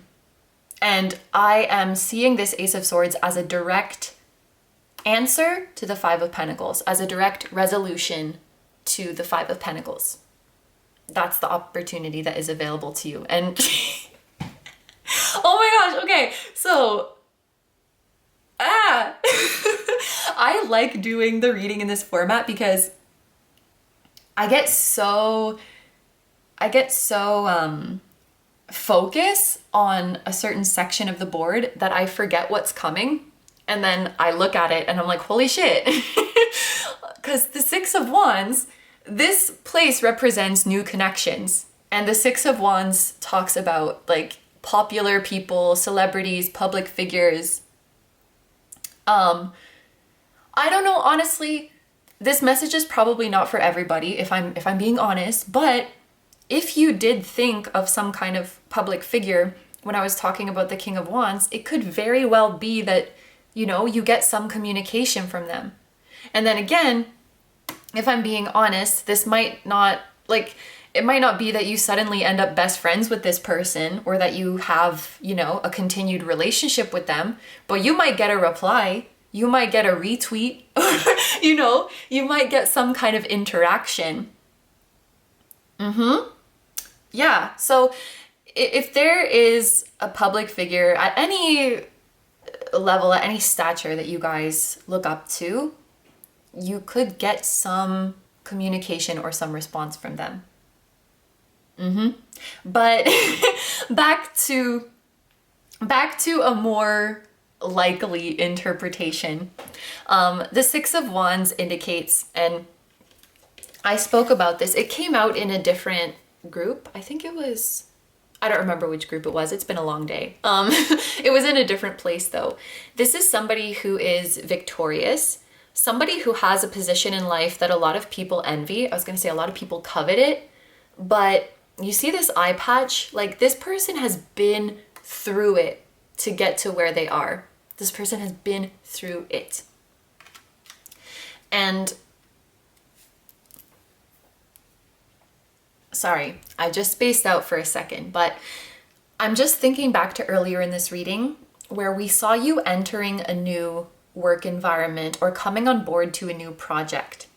And I think what's going to be really wonderful is that many people that you're working alongside went through something similar to you. You know, in the past, you were looking up to these people or looking up to people like this, thinking that they were out of your league, thinking that you guys were not the same. When in reality, you were getting a glimpse of your future self, almost as if these people are saying to you, I'm you, I'm just a few chapters ahead. You're on chapter 1, and my chapter 1 looked exactly the same. I'm not a different book, I'm just chapter 3 of the same book, if that makes sense. So as you step into this new environment and you're wowing everybody, you're impressing everybody, the people you're working alongside, I think you will get to know their story. You'll get to know not only the victorious person you see here today, but you'll get to know the story of how they got this eye patch and the struggles that they had to go through and the bits of them that they had to temper and balance out in order to succeed. The Five of Pentacles that they had to go through. And you realize, like, man, we're all just humans trying our best. And this idea of like classifying people as being better or worse or in our league or out our league, it's so foolish, because if you get to know people, at the end of the day, we're all struggling. We're all struggling. We all have hopes. We all have fears. We all have insecurities. We're all just trying to make it at the end of the day. Wow. That's very nice. I really love the Six of Wands in this deck. I just love the eye patch. I love it. It just adds a whole new dimension to the Six of Wands person. Okay, so next we have new focal points and we have the Queen of Wands. This is definitely talking about you guys coming to a place where you see yourself on the same level as those that you once looked up to, whether it was specific people or just like a group of people, those people over there, not me, feeling like an outsider, feeling like you can't measure up. With the Queen of Wands, this is you feeling so confident in yourself, feeling so confident in your abilities, feeling connected. We have the number 6 here, which is about unconditional love and, you know, love connections. And I mean love in the sense of, you know, universal love for humankind. Your heart chakra is going to be so busted open, feeling connected to everybody, feeling that you can access and reach out and relate to anybody on this world or anybody in this universe.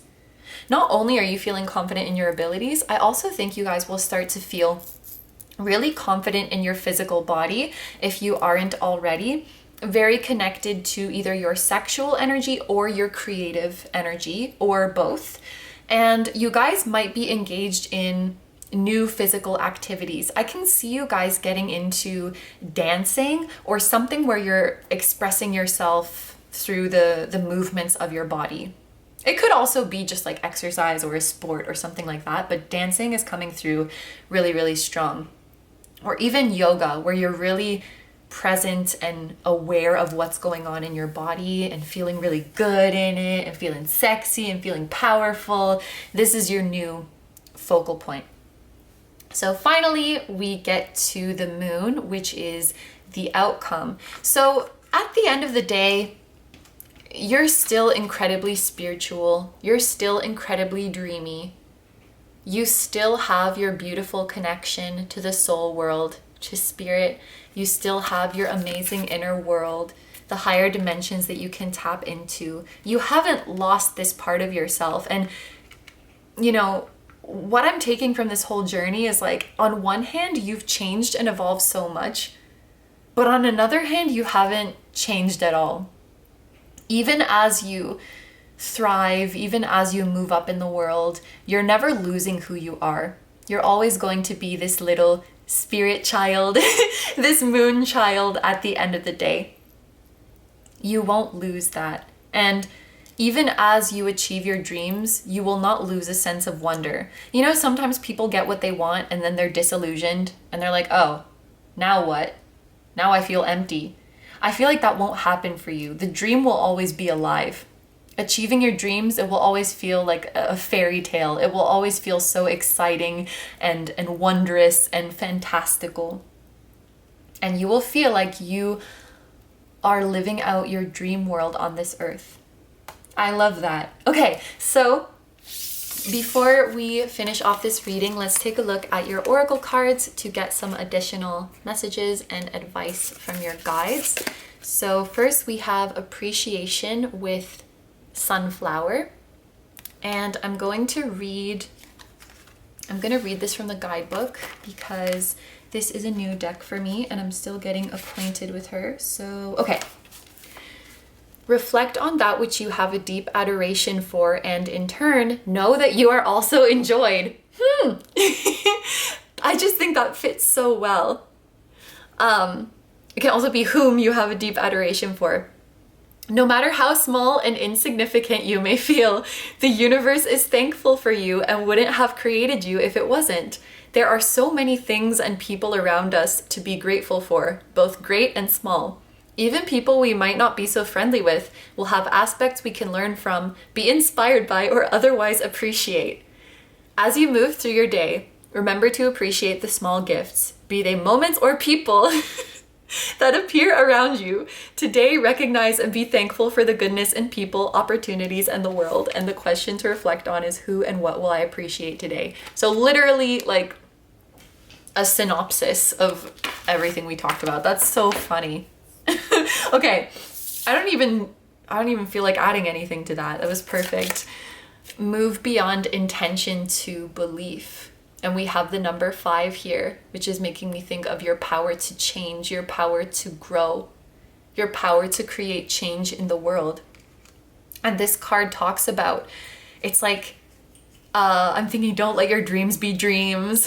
Stop dreaming, start doing. Well, don't actually stop dreaming, but move away from just dreaming and fantasizing about things to believing in the possibility of making them a reality. This bright red color on one hand is making me think about passion, but it's also making me think about the root chakra, which is grounding things into the physical world. We also have the love within you. It's kind of hard to read because the light is bouncing off it. The love within you is infinite. Share it freely with the world.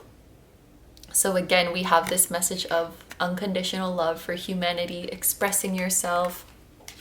And then finally, we have full moon in Scorpio, breathe through the tension. That's so funny because I was feeling so freaking nervous, and I'm not feeling nervous anymore, but the stomach ache is still there. So You guys, I mean, this is big. Whatever offer is coming to you here, this is really big. And, you know, if you're connecting to people that you look up to, that's really big too. You guys are going to be nervous as shit, if I'm being honest. And that I don't like that feeling. It's very uncomfortable. And I think that's why this card is coming up, reminding you to breathe. If you start to feel anxious, if you start to feel nervous, when you feel like life is asking a lot of you, when you get stage fright to go out there into the world, just breathe. Just breathe through it. Come back to your body. We spoke about this with the Queen of Wands as well. Coming back to your physical body is really, really important. And like I said, it's a tough balance. You know, it's a tough balance to ground yourself and to be gaining spiritual insight at the same time. So this is no easy feat, but you can do it. Just breathe. You got this. The full moon in Scorpio is... Oh, I actually know this one because the full moon in Scorpio in 2022 is going to be a lunar eclipse. And I know this because I kept getting a lunar eclipse card. Like, it was following me around in readings I did a while back. So I had to Google the date, and it is May 16th. Yes, it's a full lunar eclipse on May 16th, 2022. So that might be an important time for you guys. If you guys happen to stumble upon this video after that, then it could just be Scorpio season. So late October to late November could be significant for you guys. And here we have the number 18 and the number 5. I swear to God. Okay, so throughout this whole reading, this is group 4, right? This is, I can't remember if it was for all of them or 3 out of 4, but still, it's insane. The time frame that the moon card is talking about has matched with the numbers. Like, it keeps matching with the numbers. And I swear, like, I didn't cherry pick these. Because the eclipse is on May 16th, and then here we have a 5 and an 18, which can be read as, you know, May 18th. So maybe it's not exactly matching, but isn't that still pretty freaking close? That's still pretty impressive. Like, this is saying very, very strongly mid-May. Mid-May is going to be significant. Again, if you guys are watching this after May, then it could be Scorpio season. So maybe the 5 and 18 is talking about like November 5th to November 18th, because that's like within Scorpio season. But only if May has passed when you find this. Yeah? Okay, so those are all the messages I'm seeing for you guys, so I'm going to end the reading here. Thank you very, very much for letting me do this reading for you. I hope you have a wonderful day or night whenever you're watching, and I wish you all the best. Please take good care of yourself, stay healthy, breathe, remember to breathe. Don't forget to like, comment, and subscribe if you feel like doing that. I also have a Patreon, so if you guys are interested in seeing even more exclusive pick-a cards where you get to choose the topic, that will be linked down below too. I'm sorry, I'm just so excited for you guys. I'm so excited for you guys. I plugged my Patreon, so I'm sending you lots of love. And I'm sending your guys lots of love, and everybody who is part of this story, the 5 of Pentacles person, the King of Wands person, the Queen of Pentacles person, the 6 of Wands people. Much love to all of you. And I will see you in the next one. Bye-bye.